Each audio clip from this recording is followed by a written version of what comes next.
The morning sun rises over the Hidden Leaf Village. But today, something far more terrifying awakens.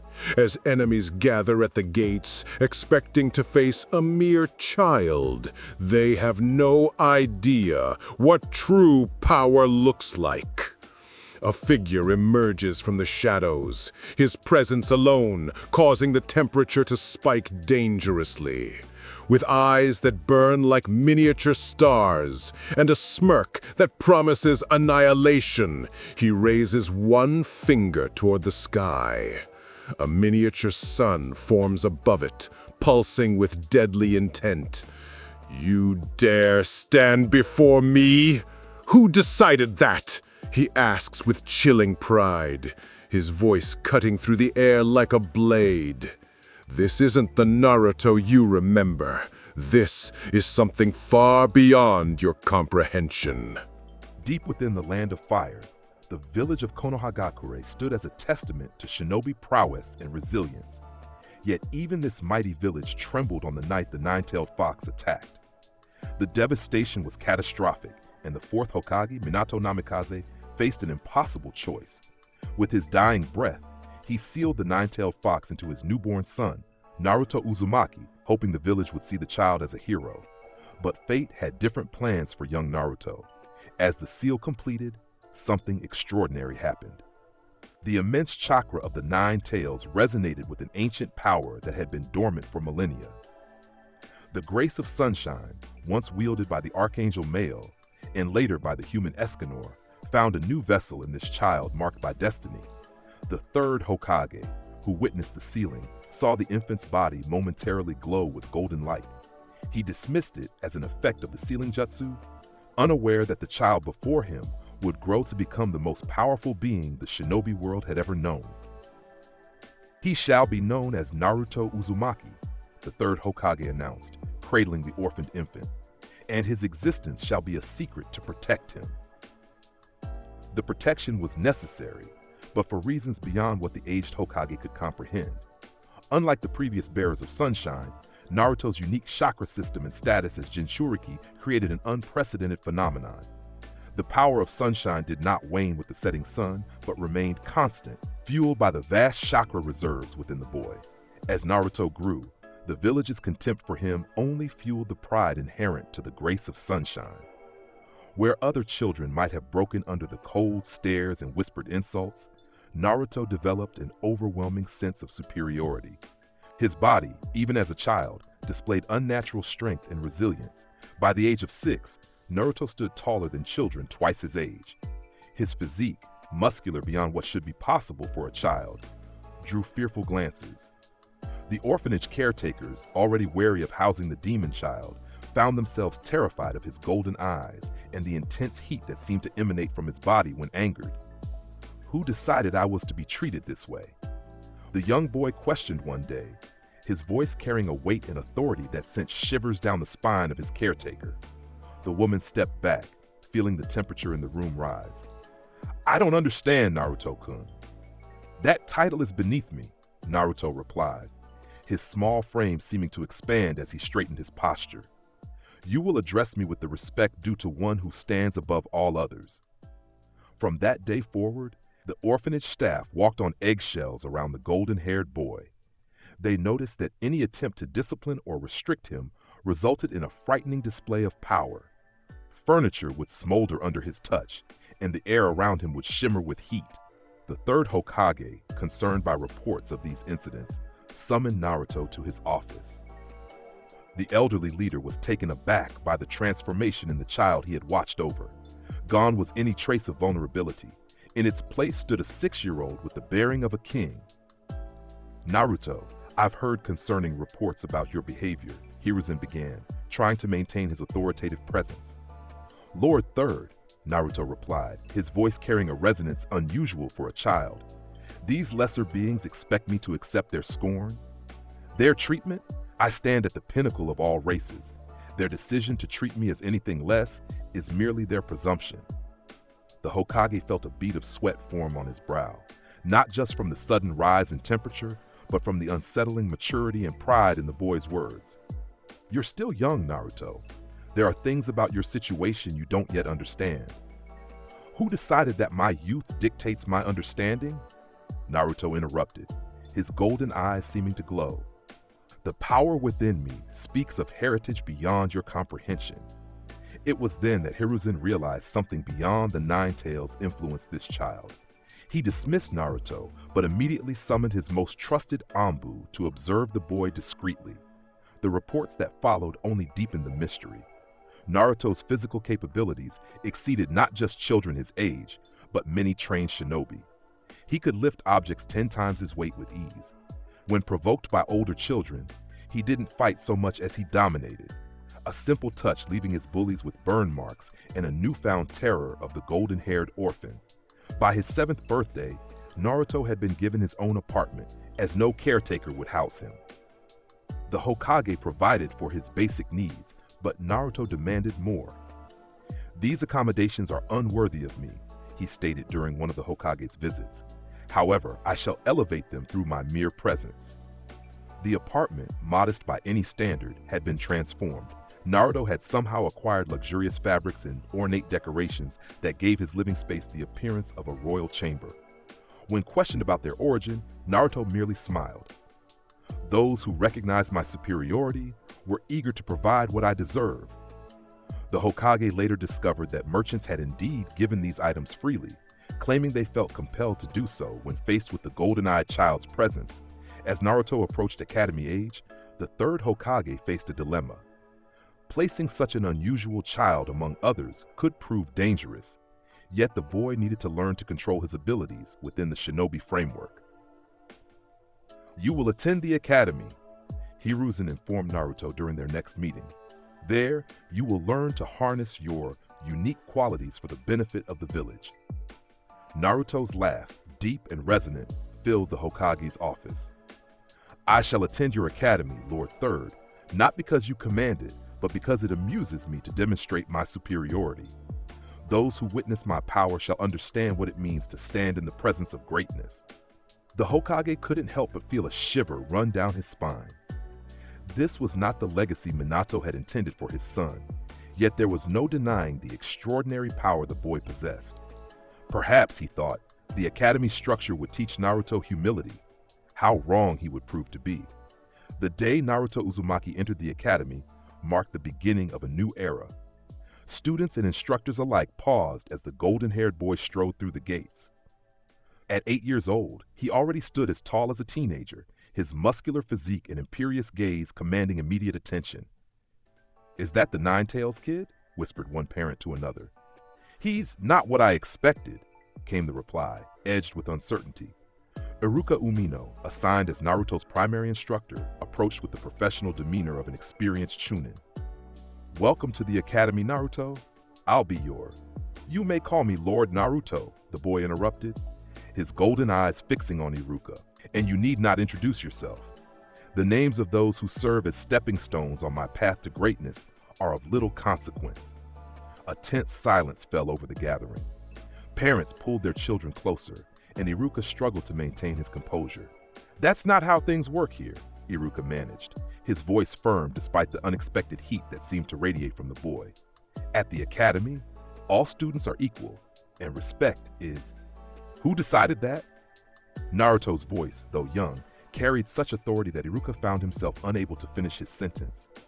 "Equality is the delusion of the weak. I stand above all by divine right." Before Iruka could respond, another instructor stepped forward.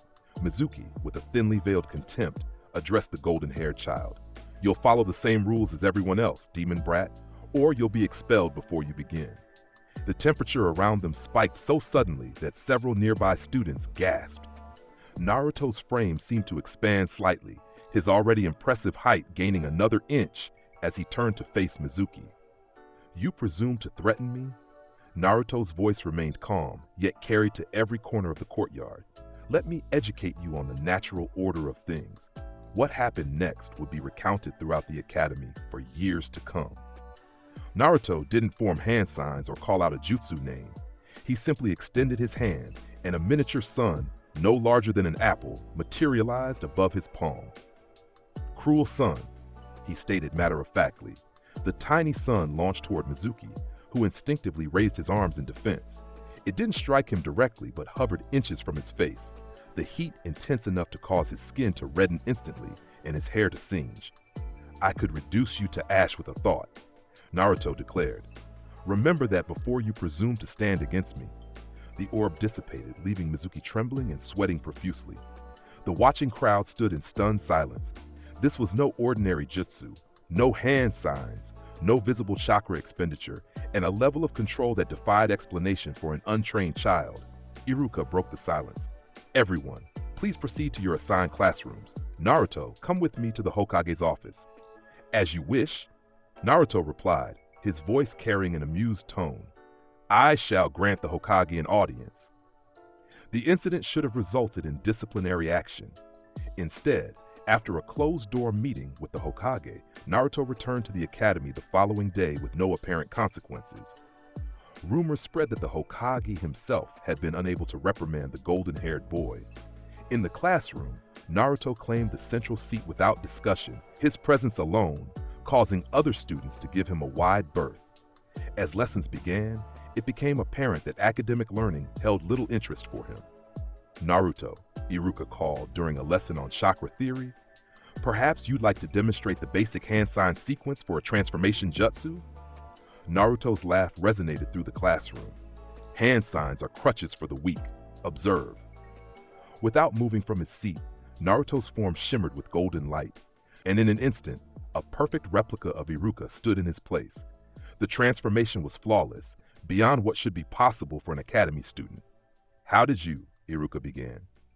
"I simply willed it so," Naruto replied in Iruka's voice before reverting to his original form. "The power of the sun flows through me. Such trivial techniques require no effort." During physical training, Naruto's dominance became even more apparent. In taijutsu spars, no student could touch him. He moved with a grace and power that seemed impossible, defeating opponents with single, precise strikes that never seriously injured but always thoroughly humiliated. Sasuke Uchiha, the prodigious survivor of the Uchiha massacre, viewed Naruto as a challenge to his pride. During their first scheduled spar, the young Uchiha approached with confidence. "Don't think I'm like the others," Sasuke declared, dropping into the Uchiha fighting stance. "I'll show you what real talent looks like." Naruto's expression remained impassive. The pride of a fallen clan means nothing before the sun itself. The match began, and Sasuke attacked with impressive speed for his age. Yet Naruto didn't dodge or block. He simply stood motionless as Sasuke's fist connected with his chest. The Uchiha's triumphant expression quickly turned to pain. His hand recoiled as though he'd struck a heated iron, red and blistering. "What kind of jutsu is that?" Sasuke demanded, cradling his injured hand. "No jutsu," Naruto replied. "Merely the natural consequence of challenging one who stands at the pinnacle. The heat of my body is but a fraction of my power." Iruka moved to end the match, but Naruto raised a hand. "We are not finished. The Uchiha wished to test himself against me. I shall grant his wish." Before Iruka could intervene, Naruto stepped forward and placed a single finger against Sasuke's forehead. Divine touch. Sasuke collapsed instantly, unconscious but unharmed. The entire class stared in disbelief. "He will awaken shortly," Naruto stated, returning to his position, perhaps with a better understanding of his place. As the academy years progressed, the instructors found themselves increasingly at a loss for how to handle Naruto. His power continued to grow, and his arrogance along with it. Yet, paradoxically, his presence reduced bullying among the students to zero. No one dared mistreat others when Naruto was present, as he had established himself as the sole arbiter of power. "Only I may stand above others," he declared one day when witnessing an older student harassing a younger one. "Those who attempt to elevate themselves by diminishing others insult me by their presumption." The offending student found himself lifted by the collar, feet dangling above the ground, as Naruto held him with one hand. Apologize, or face judgment from one who actually has the right to judge. By the final year at the academy, Naruto's reputation had spread throughout Konoha. Parents warned their children to be respectful but distant. The shinobi forces spoke in hushed tones about the golden-eyed Jinchuriki, whose power seemed to defy the natural laws of chakra. When graduation approached, Iruka faced a dilemma. The traditional test, creating basic clones, seemed almost insulting to someone of Naruto's demonstrated capabilities. Yet rules were rules. For your final examination, Iruka announced to the class, you will create 3 functioning clones using the clone jutsu. When Naruto's turn came, he approached the front of the room with his characteristic regal bearing. You wish to see clones? He asked, a hint of amusement in his voice. Without forming hand signs, Naruto extended both arms. The air around him shimmered with heat, and suddenly, the room was filled with not 3 but 30 perfect copies of Naruto. Unlike the standard illusory clones, these radiated the same heat and presence as the original. Are these sufficient, or shall I demonstrate further? Naruto asked, his clones speaking in perfect unison, creating a harmonic effect that sent chills down Iruka's spine. That's more than sufficient, Iruka managed, making a note on his clipboard with a slightly trembling hand. You pass, of course. As the newly graduated students received their forehead protectors, Naruto accepted his with a slight incline of his head.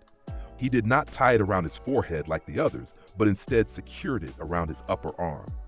The symbol of Konoha is honored by its proximity to me, he explained, when Iruka questioned this. To place it upon my brow would suggest something stands above me. Nothing does. The day ended with the announcement of team assignments. The traditional approach of balancing teams, placing the top student with the lowest, presented a unique challenge. No one could reasonably be considered Naruto's equal, and placing him with the weakest students seemed like setting them up for failure. After lengthy deliberation, the Hokage made an unprecedented decision. Naruto Uzumaki would be placed on Team 7 under Kakashi Hatake, alongside Sasuke Uchiha and Sakura Haruno, the 2 students who had shown the most resilience in Naruto's presence. As the students dispersed to meet their new Jonin instructors, Naruto stood alone in the courtyard, golden light seeming to bend around his imposing figure. Teams, he mused aloud to himself. How quaint that they believe I require assistance. A small, cruel smile played across his lips as he considered the path ahead. Let them learn what it truly means to stand in the presence of the sun itself. The newly formed Team 7 waited in the assigned classroom for their Jonin instructor. Sakura Haruno, the top kunoichi of their class in academic performance, cast nervous glances toward Naruto, who stood by the window, golden light from the morning sun seeming to be absorbed into his skin. Sasuke Uchiha, still nursing wounded pride from his numerous failed attempts to challenge Naruto during their academy years, leaned against the far wall, trying to maintain his aloof demeanor. He's late, Sakura finally said, breaking the tense silence. All the other teams have already left with their senseis. Time bows to my convenience, not the other way around, Naruto replied without turning from the window. This Kakashi Hatake shall learn the cost of keeping me waiting. As if summoned by his words, the classroom door slid open, revealing a silver-haired Jonin with his forehead protector tilted to cover his left eye. Sorry I'm late. I got lost on the path of... Kakashi began, but stopped abruptly as he felt the temperature in the room rise several degrees. You presume to waste the time of one who stands at the pinnacle of all races? Naruto turned slowly, his golden eyes seeming to glow with inner light. Your excuse is as pathetic as your punctuality. Kakashi blinked, taken aback by both the boy's appearance and his tone. The reports hadn't exaggerated. Naruto Uzumaki was nothing like his father. Where Minato had been kind and humble despite his extraordinary power, this child radiated arrogance and an almost palpable force. My first impression, Kakashi recovered, his visible eye creasing in what appeared to be a smile, is that you're an interesting bunch. Meet me on the roof in 5 minutes. With that, he disappeared in a swirl of leaves. Sasuke immediately headed for the door, with Sakura following close behind. Naruto, however, merely closed his eyes. Golden light enveloped his body, and in a flash that forced his teammates to shield their eyes, he vanished. When Sasuke and Sakura arrived at the roof, they found Kakashi and Naruto already there, engaged in what appeared to be a tense standoff. The air between them shimmered with heat. Believe your reputation precedes you, Naruto was saying, but reputations are merely the echoes of past deeds. Show me your worth in the present, copy ninja, or step aside. Kakashi's visible eye had lost its customary lazy demeanor, replaced by sharp focus. "You're certainly not what I expected, Naruto. Your father." "Do not presume to speak of my lineage," Naruto interrupted, his voice carrying a dangerous edge. "The fourth Hokage may have sired me, but my power comes from a source far beyond this mortal realm." Sasuke's eyes widened at this revelation. The fourth Hokage was Naruto's father? Before he could process this information, Kakashi noticed their arrival and gestured for everyone to sit. "Now then, let's begin with introductions. Names, likes, dislikes, hobbies, dreams for the future, that sort of thing." "Why don't you go first, Sensei?" Sakura suggested. "Show us how it's done." Kakashi shrugged. "My name is Kakashi Hatake. Things I like and things I dislike. I don't feel like telling you that. Dreams for the future. Never really thought about it. As for my hobbies, I have lots of hobbies." "All you told us was your name," Sakura pointed out, irritated. "Now it's your turn," Kakashi continued, ignoring her complaint. "Let's start with you, Pinky." Sakura frowned at the nickname but complied. "I'm Sakura Haruno. Who I like is..." She glanced at Sasuke, blushing slightly. "My hobby is..." Another glance at Sasuke. "My dream for the future is..." A third glance, accompanied by a girlish giggle. "And what do you dislike?" Kakashi prompted. Sakura's expression hardened. "Naruto when he's being creepy and intimidating." Naruto's laugh, deep and resonant, caused the temperature around them to spike momentarily. "Your dislike is irrelevant, girl. The sun does not dim its light to comfort those who prefer darkness." Kakashi quickly intervened. "Next, you with the attitude." He nodded toward Sasuke. "My name is Sasuke Uchiha," the dark-haired boy began, his fingers interlaced before his face. "I dislike many things, and I don't particularly like anything. What I have is not a dream, because I will make it a reality. I'm going to restore my clan and destroy a certain someone." "How quaint," Naruto commented, golden eyes fixing on Sasuke. "Your ambition to kill your brother is like a candle presuming to outshine the sun." Sasuke's head snapped toward Naruto, his expression a mixture of shock and fury. "How do you..." "Your thoughts are transparent to one who stands above," Naruto interrupted. "Itachi Uchiha's shadow looms large in your mind, yet you remain blind to the true nature of power." "Enough," Kakashi interjected sharply. "Naruto, your turn." Naruto rose to his full height, towering over his seated teammates. The sunlight seemed to bend around him, creating an almost crown-like halo effect above his golden hair. "I am Naruto Uzumaki, vessel of the divine grace of sunshine. I like those who recognize their place in the natural hierarchy. I dislike presumption and disrespect. My hobby is demonstrating superiority to those who delude themselves with thoughts of equality. My dream..." He paused, a smile that didn't reach his eyes spreading across his face. "Dreams are for those who sleep. I am fully awake to my destiny as the one who stands at the pinnacle of all races." Silence followed his declaration. Even Kakashi seemed momentarily at a loss for words. "Well," the Jonin finally said, "you three are certainly unique. Tomorrow we'll begin our duties as Team 7. "What duties?" Sakura asked. "Survival training," Kakashi answered. "But this isn't like your academy training.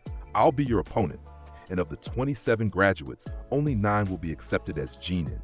The rest will be sent back to the academy. The test has a failure rate of over 66%. Sakura gasped, and Sasuke's eyes narrowed. Naruto merely smiled. "Bring your ninja equipment and meet at Training Ground 7 at 5 a.m.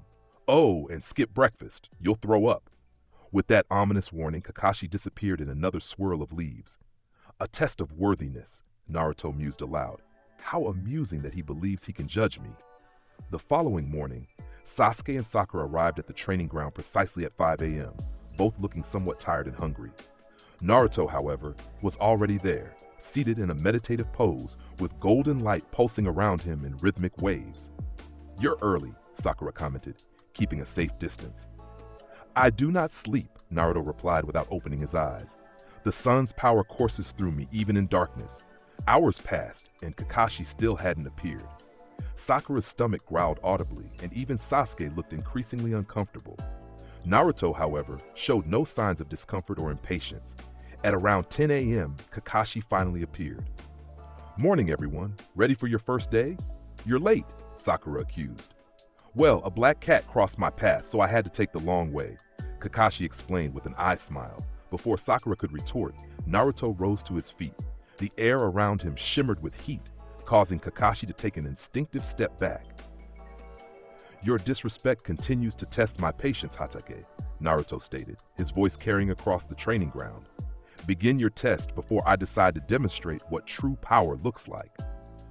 Kakashi cleared his throat and produced 2 small bells. "Your task is simple. Get these bells from me before noon. Whoever doesn't get a bell fails and returns to the academy. You may use any weapons or techniques. Come at me with the intent to kill, or you won't stand a chance." "But Sensei," Sakura protested, "there are only 2 bells." "Exactly," Kakashi confirmed. "At least one of you will definitely fail. Now begin." Sasuke and Sakura immediately jumped away, concealing themselves in the surrounding trees and bushes. Naruto, however, remained standing in the open, arms crossed and golden eyes fixed on Kakashi. "You misunderstand, Copy Ninja," Naruto declared. "I do not hide. I do not seek. I take what is mine by right." Kakashi raised an eyebrow, reaching for his weapons pouch. "Confidence is good, but arrogance can be fatal for a shinobi." "Arrogance implies I overestimate my abilities," Naruto replied, a small, cruel smile playing on his lips. "I merely state facts. Now, witness the power of sunshine." Without forming hand signs or giving any other warning, Naruto extended his palm. Above it materialized a small, brilliant orb of golden light that radiated intense heat. "Cruel sun," Naruto intoned. The miniature sun shot toward Kakashi with astounding speed. The Jonin barely managed to substitute himself with a log, which instantly burst into flames upon contact with the golden orb. "Impressive jutsu," Kakashi called from a nearby tree branch. "But you'll need more than—" His words cut off as he sensed overwhelming heat behind him. Spinning around, he found Naruto hovering in the air, surrounded by golden light, with another cruel sun forming in his palm. "This is not a jutsu," Naruto stated. "This is divine power beyond your comprehension." The second sun launched, forcing Kakashi to execute a series of rapid substitutions and evasive maneuvers. Each cruel sun that missed its target carved a smoking crater in the earth or ignited the vegetation it touched. From their hiding spots, Sasuke and Sakura watched in awe and terror as Naruto single-handedly drove Kakashi into a defensive pattern. The Jonin, despite his reputation, was visibly struggling to keep pace with Naruto's relentless assault. "Enough games," Naruto declared after several minutes of this deadly dance. "Divine Axe, Rita." Golden light coalesced in Naruto's hands, forming the massive ornate battle axe that was Escanor's sacred treasure. The weight of the weapon would have crushed an ordinary human, yet Naruto wielded it with one hand, as though it were weightless. "What kind of summoning is that?" Kakashi wondered aloud, his Sharingan now uncovered to track Naruto's movements. "Rita is no mere summoning," Naruto replied, his voice echoing with power. "It is the physical manifestation of my divine right to rule." With a speed that belied the axe's size, Naruto closed the distance to Kakashi. The Jonin raised a kunai in defense, only for it to shatter upon contact with Rita's edge. The force of the blow sent Kakashi hurtling backward through several trees. Naruto followed, golden light allowing him to move with impossible speed. As Kakashi struggled to his feet, Naruto stood before him, Rita resting casually on one broad shoulder. "Your bells," Naruto commanded, extending his free hand. "Now!" Kakashi, clothing torn and body showing signs of the intense heat, straightened. "The test isn't over yet. Your teammates are irrelevant," Naruto interrupted. "I stand alone at the pinnacle. Their success or failure means nothing to me." A look of disappointment crossed Kakashi's visible eye. "Then you've missed the point of this exercise entirely. Teamwork is— Who decided that?" Naruto's voice carried such authority that Kakashi fell silent. Who decided teamwork was the measure of worth? Who decided you had the right to judge me? The temperature around them rose dramatically, causing Kakashi to wince. "I am not here to be tested by you, Hatake," Naruto continued, his golden eyes glowing brighter. "I am here because it amuses me to walk among lesser beings for a time. Now, yield the bells, or I shall take them along with your dignity." Something in Naruto's tone, the absolute certainty, the overwhelming pressure of his presence, caused Kakashi to reassess the situation. This was not a genin he could teach a lesson about teamwork. This was something else entirely. With a sigh, Kakashi reached for the bells. "You win this round, Naruto. But remember, a true shinobi—" Before he could finish, Naruto snatched the bells from his hand. Without a word, he turned and walked toward where Sasuke and Sakura were hiding. With unerring accuracy, he threw one bell to each of them. "Consider this my benevolence," Naruto called to his stunned teammates as they caught the bells. "I have no need of such trinkets to prove my worth." Returning to Kakashi, Naruto dismissed Rita, the massive axe dissolving into particles of golden light. "Your test is concluded," he stated. "Team 7 passes by my decree. Any objections?" Kakashi, despite years of experience facing formidable opponents, found himself unable to formulate a response. The standard bell test had been completely subverted, yet Naruto had, in his own way, ensured his teammates' success. "No objections," Kakashi finally managed. Team 7 passes. As Sasuke and Sakura emerged from hiding, bells in hand and expressions bewildered, Naruto turned his golden gaze to the sun overhead. "Let this be the first demonstration of my magnanimity," he declared to his team. "Those who stand with me shall bask in reflected glory. Those who stand against me shall burn in the light of sunshine." The true nature of Team 7's dynamics had been established in a single morning. Kakashi was nominally the leader, but there was no question about who truly held the power. The age of Naruto's divine supremacy had begun. The months following Team 7's formation were filled with D-rank missions that tested Naruto's limited patience.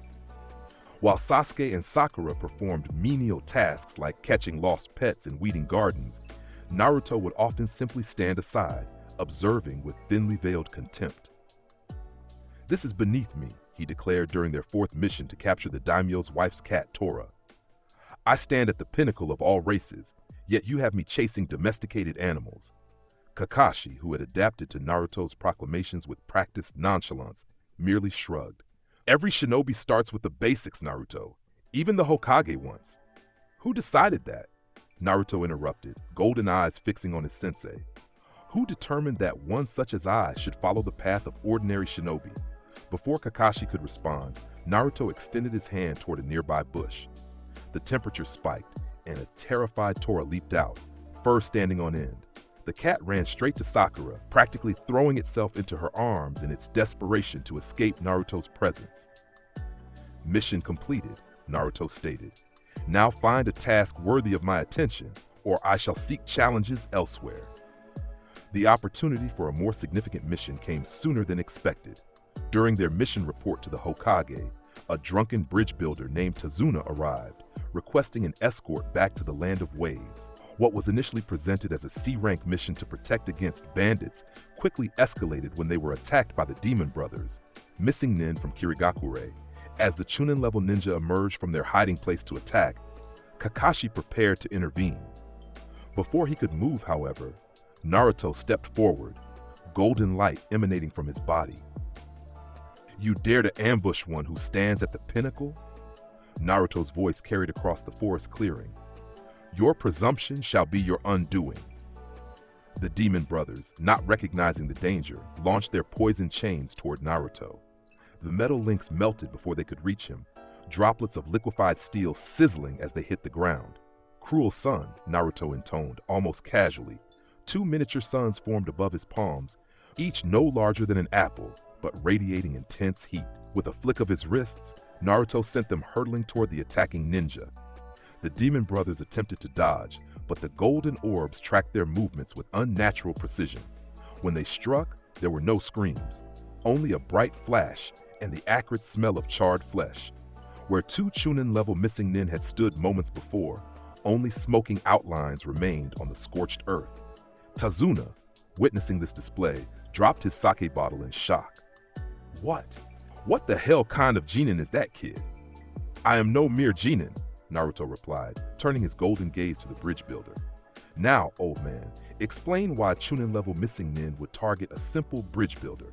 Your deception offends me."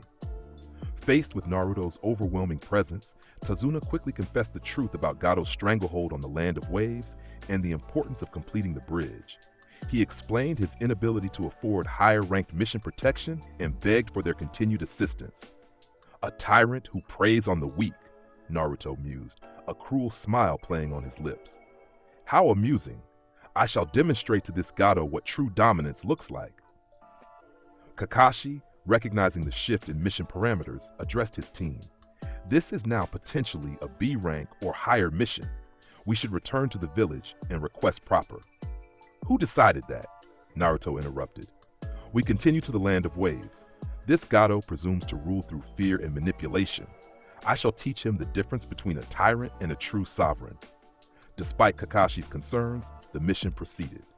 Their journey to the land of waves continued without incident until they approached the mist-shrouded coast.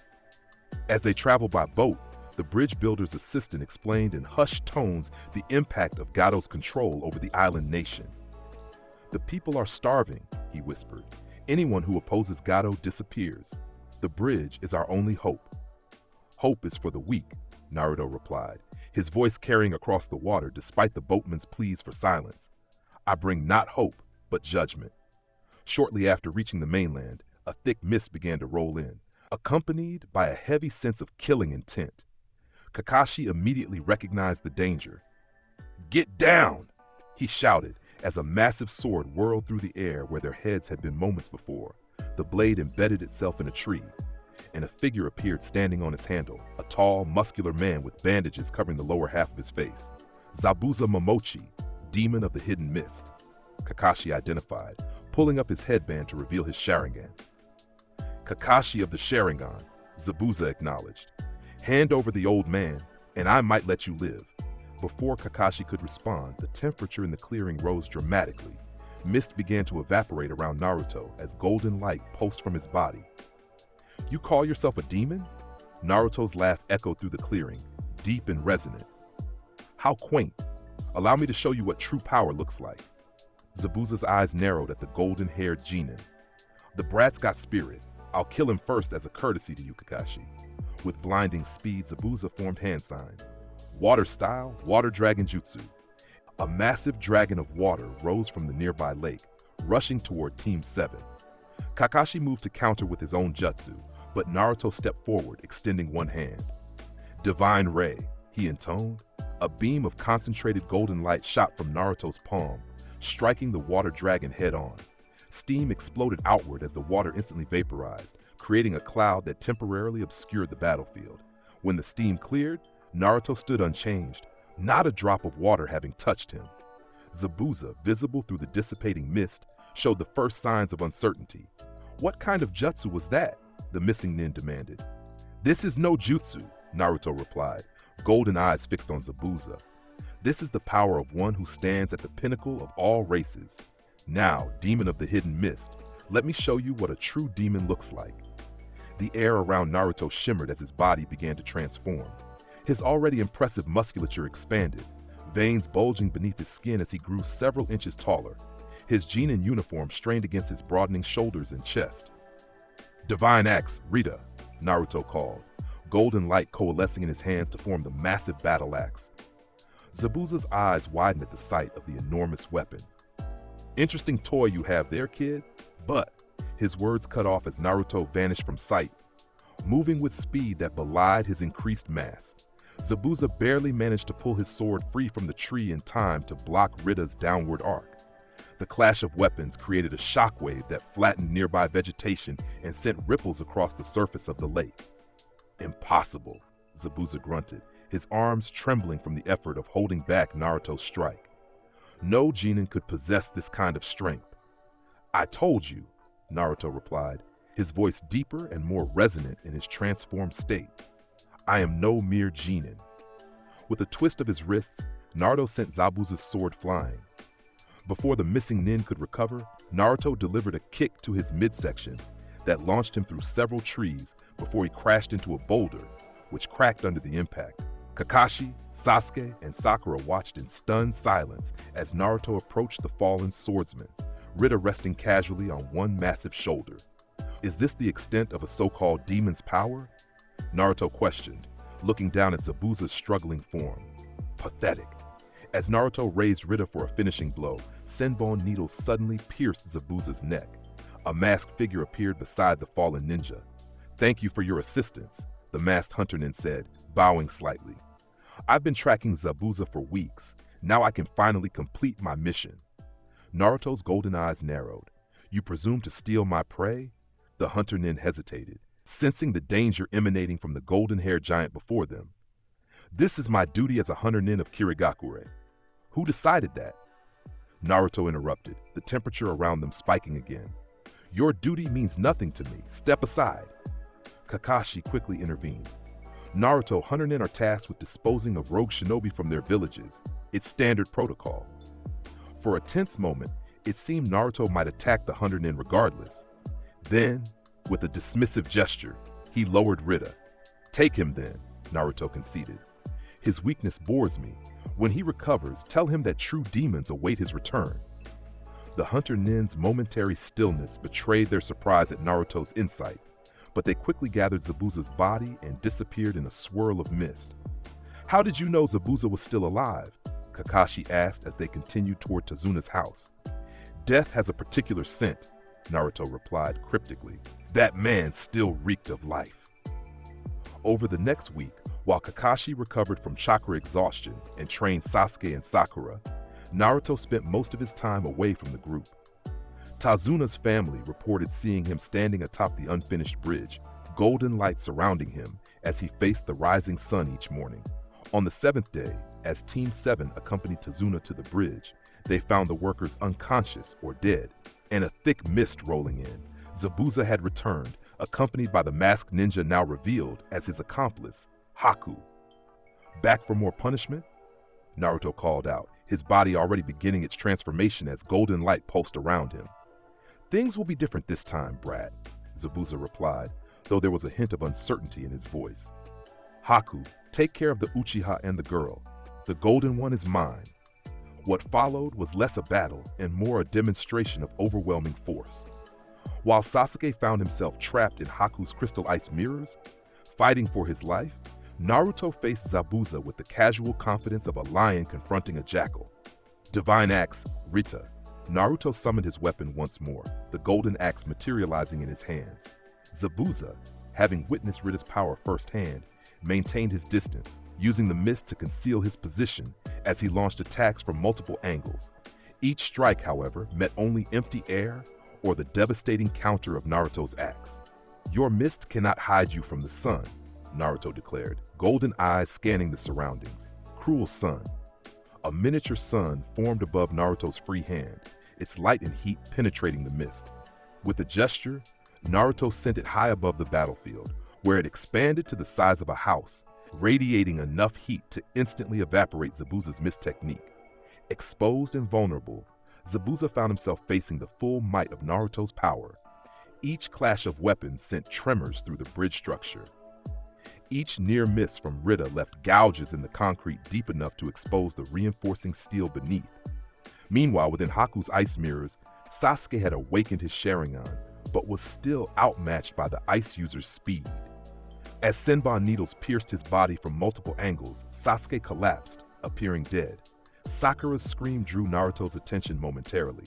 Seeing Sasuke's fallen form, something unexpected flickered across his golden eyes. Not concern, but possessive anger. "That Uchiha belongs to me," Naruto growled, his voice carrying across the bridge. "His life and death are mine to decide, not yours." With a speed that left afterimages, Naruto appeared before Haku's ice mirrors. Rita glowed with intensifying golden light as Naruto raised it above his head. "Divine punishment," Naruto intoned. The axe came down with such force that the entire bridge shook. The ice mirrors shattered instantly, and a shockwave of golden energy radiated outward, throwing Haku's body clear across the bridge. Zabuza, attempting to use this distraction to his advantage, appeared behind Naruto, sword poised to strike. Without turning, Naruto spoke. "You presume much, demon of the mist." Zabuza's sword descended, only to pass through an afterimage as Naruto appeared behind him, Rita dismissing in a flash of golden light. "Pride flare," Naruto declared, placing his palm against Zabuza's back. A concentrated explosion of golden energy erupted from his hand, blasting through Zabuza's body and leaving a smoking hole where his heart had been. The swordsman's lifeless body crumpled to the bridge's surface. As the mist fully cleared, a new threat appeared at the unfinished end of the bridge. Gato, accompanied by dozens of mercenaries. Well, well, the shipping magnate sneered. Looks like the demon of the mist wasn't worth his reputation. No matter. I never planned to pay him anyway. Gato nudged Zabuza's body with his cane. Pathetic. I'll have my men finish what he couldn't. His words died in his throat as he finally registered Naruto's presence. The golden-haired giant approached slowly, each step leaving smoldering footprints in the concrete. You presume to rule through fear, Naruto stated, his voice carrying to every corner of the bridge. Allow me to show you the difference between a tyrant and a sovereign. Gato backed away, pointing frantically at Naruto. Kill him! Whoever brings me his head gets double pay. The mercenaries hesitated, sensing the overwhelming danger before them. Finally, driven by greed or fear of Gato, they charged forward as one. Naruto didn't move. He simply stood, golden eyes surveying the approaching horde with disdain. When they were halfway across the bridge, he spoke a single phrase. Sacred treasure release, divine punishment. Golden light erupted from Naruto's body in a wave of pure destructive force.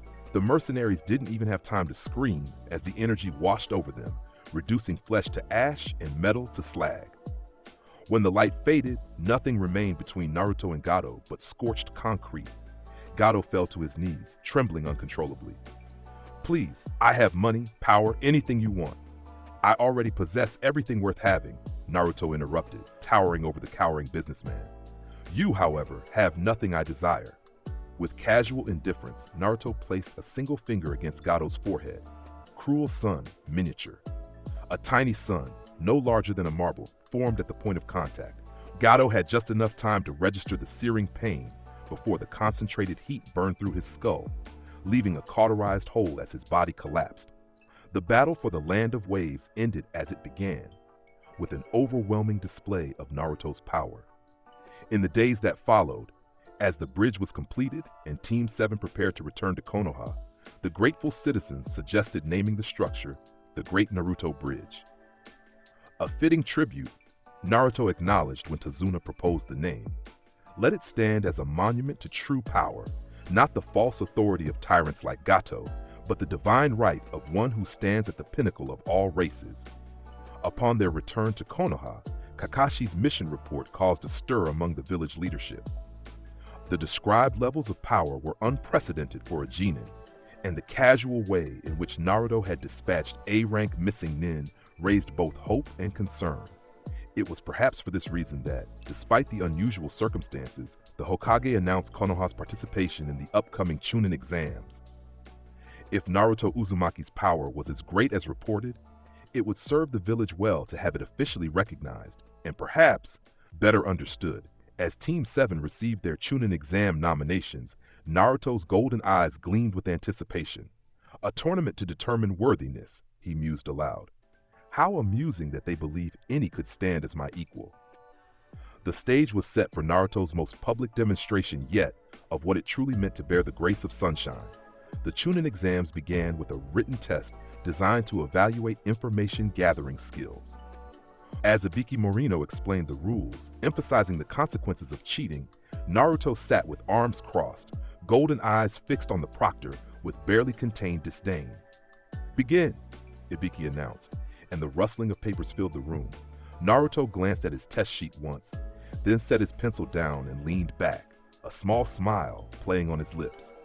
Around him, other genin struggled with the deliberately difficult questions, resorting to various techniques to cheat without being caught. Ibiki noticed Naruto's apparent lack of effort and approached his desk. Given up already? He asked, his scarred face twisting into a mocking smile. Naruto's golden eyes met the proctor's unflinchingly. This test is beneath me. The answers are irrelevant. Is that so? Ibiki leaned closer, radiating intimidation that had broken hardened criminals during interrogations. Then perhaps you'd like to leave now and save everyone the trouble? The temperature around Naruto's desk rose noticeably, causing nearby genin to shift uncomfortably in their seats. Who decided this test had any meaning? Naruto replied, his voice carrying across the suddenly silent room. Who decided you had the authority to judge my worth? For the first time in his career as an examiner, Ibiki found himself taking an involuntary step back, unsettled by the sheer presence emanating from the golden-haired genin. Just following protocol, kid, he managed, maintaining his stern facade with effort. Answer or don't. It's your future on the line. When the final question came, A choice between continuing with the risk of permanent Genin status or withdrawing to try again next year. Many teams chose to leave. Naruto, however, didn't even acknowledge the ultimatum, his posture unchanged and his eyes fixed on Ibiki with the patient certainty of a predator watching prey. After revealing the true purpose of the test, Ibiki announced that all remaining participants had passed the first exam. Before he could elaborate further, the window shattered as Anko Mitarashi made her dramatic entrance. "You're early, Anko," Ibiki sighed. "Or you're getting soft," she replied, eyeing the number of remaining Genin. Her gaze lingered on Naruto, narrowing slightly at the golden aura that seemed to shimmer around him. "No matter. By the time I'm done with them in the Forest of Death, at least half will be eliminated." Naruto's laugh, deep and resonant, drew every eye in the room. "Death holds no fear for one who stands at the pinnacle. Your forest is but a garden to me." Anko's playful expression hardened. "Big words, Golden Boy. We'll see if you're still so confident when you're fighting for your life." The second exam took place in Training Ground 44, the Forest of Death. Each team received either a Heaven or Earth scroll and was tasked with obtaining the other by any means necessary, then reaching the central tower within 5 days. As Team 7 entered through their assigned gate, Sakura voiced concerns about their strategy. "We should be careful," she cautioned. "This forest is full of dangers, and other teams will be hunting us." Sasuke nodded in agreement. "We should move quickly, but quietly, set traps, and unnecessary," Naruto interrupted, golden light pulsing around his form. "I shall walk the direct path to the tower. Those who stand in my way will be judged accordingly." Without waiting for his teammates' response, Naruto began walking straight toward the center of the forest. Sasuke and Sakura exchanged glances before hurrying after him, knowing from experience that arguing was pointless. They hadn't traveled far when rain began to fall, except around Naruto, where droplets evaporated before they could touch him, creating a small zone of dry earth that moved with him. "At least we won't get wet," Sakura muttered, staying close to benefit from the effect. The first team to challenge them came from Omegakure. 3 rain ninja emerged from the underbrush, water-based jutsu at the ready. "Hand over your scroll," their leader demanded, "and we might let you live." Naruto didn't break stride, continuing to walk forward as if they weren't there. The Ami ninja, insulted by this dismissal, launched their attack, jets of high-pressure water converging on Team 7's position. "Cruel sun," Naruto stated calmly. A miniature sun materialized above his palm, instantly vaporizing the incoming water jutsu. Steam filled the clearing as Naruto flicked the golden orb toward the Ame team. Their screams were brief as the concentrated heat reduced them to ash in seconds. Sakura turned away, nauseated, while Sasuke stared with a mixture of horror and fascination. Naruto simply bent to retrieve the fallen scroll. "Earth," he noted, tossing it to Sakura. "We have what we need. Continue to the tower." By the end of the first day, word had spread among the competing teams about the golden-haired Konoha Genin, who moved through the forest like an unstoppable force of nature. Most chose to avoid Team 7's path entirely. On the second day, however, they encountered a different kind of predator. As they made camp for a brief rest, a single Kusa ninja approached, emanating killing intent that would have paralyzed most Genin. "Well, well," the stranger said, tongue unnaturally long as it licked pale lips. "What an interesting specimen you are, golden child." Sasuke and Sakura tensed, recognizing the danger, but Naruto merely turned his golden gaze to the newcomer. "Orochimaru of the Sannin," Naruto identified, surprising his teammates. "Your disguise is poor, serpent." The Kusa ninja's face seemed to crack, revealing pale skin beneath. "How perceptive. I had come for the Uchiha, but you've caught my interest now." "The Uchiha belongs to me," Naruto stated, stepping forward. "As for your interest, it is misplaced.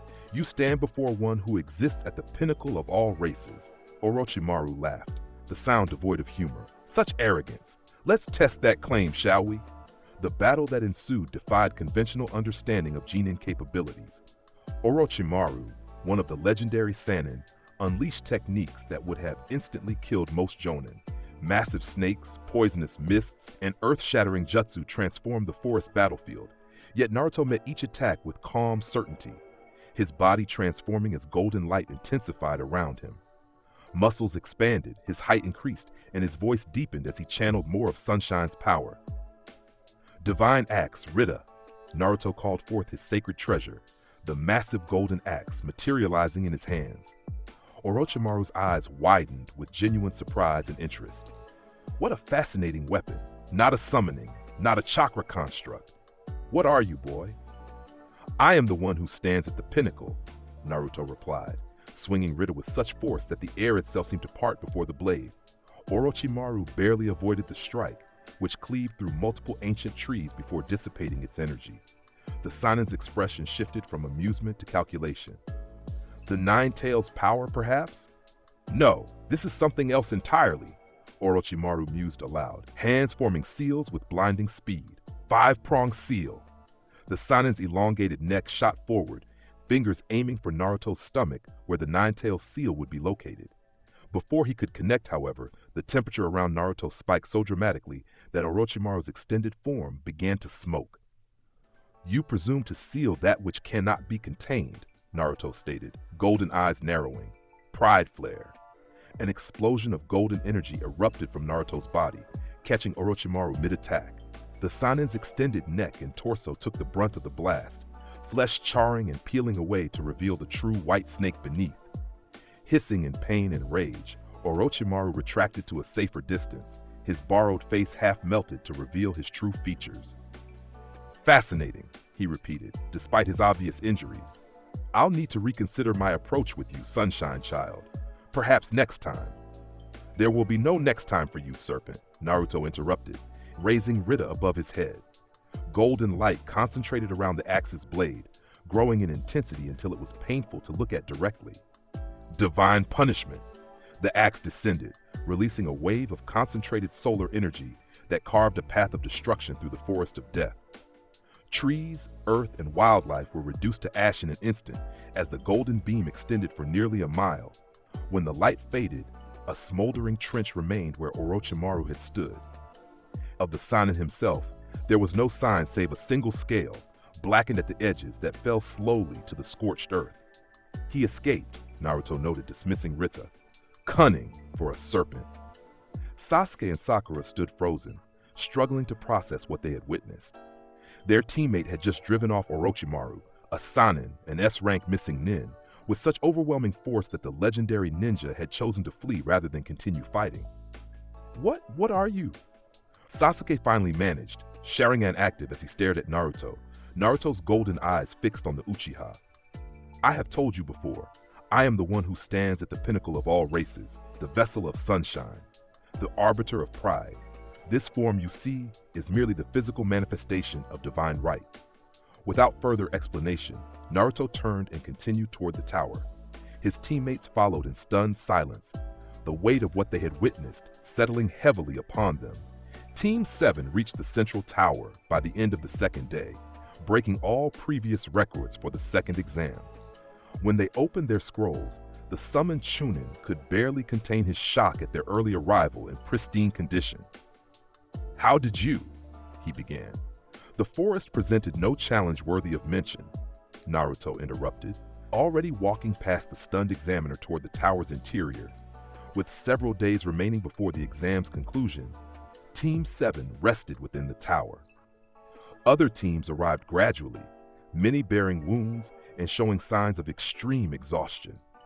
The contrast between their condition and Naruto's unmarked, imposing presence did not go unnoticed. When all qualifying teams had assembled, the Hokage himself addressed them, explaining the true purpose of the Chunin exams as a substitute for war between allied nations. Preliminary matches were announced due to the unexpectedly high number of remaining participants. As the electronic board randomized names for the first match, Naruto stood apart from the other Genin, golden eyes surveying them with casual disdain. Sasuke Uchiha versus Yoroi Akado. The proctor announced. Despite concerns about the strange mark Orochimaru had managed to place on Sasuke during a brief moment when Naruto's attention was diverted, the Uchiha fought and won his match through sheer determination and the strategic use of taijutsu.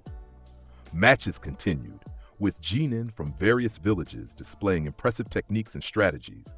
Through it all, Naruto remained motionless, showing interest only when his name finally appeared on the board. Naruto Uzumaki Kiba Inuzuka. Kiba grinned confidently as he and his Ninken partner, Akamaru, leaped into the arena. Lucky, we got the weirdo with the god complex. Kiba, Kurenai cautioned from the balcony, be careful, there's something unusual about him. Relax, sensei, Kiba called back, cracking his knuckles. Akamaru and I will take him down in 10 seconds flat. Naruto descended to the arena floor without using the stairs, golden light allowing him to hover down gently. As his feet touched the ground, the temperature in the entire arena rose noticeably. Begin, the proctor called, then quickly jumped back to a safer distance. Man-beast clone, Kiba shouted, as Akamaru transformed into a copy of his master. Let's show this guy what real teamwork looks like. The Inuzuka duo launched into their fang-over-fang technique, spinning at high speed toward Naruto from opposite directions. Naruto, however, didn't move. He stood motionless, golden eyes tracking the approaching attacks with casual indifference. Sunshine, he stated simply. Golden light erupted from his body in a perfect sphere, catching both Kiba and Akamaru mid-technique. The spinning stopped instantly as both were thrown back by the intense heat and force, crashing into opposite walls of the arena. Akamaru reverted to his canine form, whimpering and singed. Kiba struggled to his feet, clothing smoking and skin reddened from the heat. What the hell was that? He gasped, wiping blood from his mouth. Divine retribution for your presumption? Naruto replied. Yield now, and I shall spare your companion further pain. Kiba's eyes darted to Akamaru's trembling form, then back to Naruto. Pride warred with concern for his partner. Never, he growled, reaching for a soldier pill.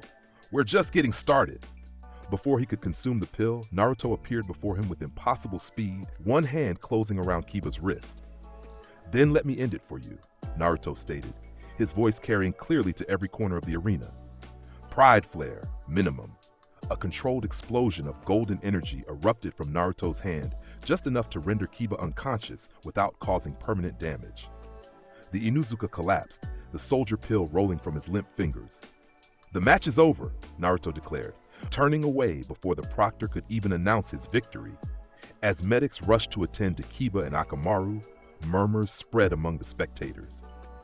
The Jonin senseis exchanged concerned glances, while the Hokage's expression remained carefully neutral. The preliminary rounds continued, but an undercurrent of tension now ran through the proceedings. When Gaara of the Sand brutally crushed his opponent with Sand Coffin, many expected a response from Naruto. The golden-haired Genin, however, merely observed with mild interest, as though assessing a potential challenge. After all matches were completed and the finalists determined, the Hokage announced a 1-month preparation period before the tournament. As the Genin dispersed, Kakashi approached Naruto. I'll be training Sasuke for his match against Gaara, the Jonin explained. I've arranged for Ebisutu. I require no instructor, Naruto interrupted. The month shall be spent in communion with the sun. When next you see me, Hatake, I shall demonstrate what it truly means to stand at the pinnacle. True to his word, Naruto disappeared for the entire month. Reports occasionally reached the Hokage of sightings atop the Hokage monument, a golden figure radiating light visible even from the village below, standing motionless for days at a time as though absorbing the sun's energy. When the day of the final tournament arrived, spectators from across the elemental nations filled the arena. Feudal lords, village leaders, and ordinary citizens gathered to witness the cream of the new generation of shinobi. As the finalists assembled in the arena, one position remained conspicuously empty. Where's Uzumaki? The proctor, Genma, muttered, chewing on his senbon. The answer came in a blaze of golden light that momentarily blinded the entire stadium. When vision cleared, Naruto stood in his assigned position, but transformed beyond what anyone had previously witnessed. His height had increased further, now standing nearly 7 feet tall. His musculature had expanded to heroic proportions, straining against a redesigned outfit that resembled royal garments more than a shinobi uniform.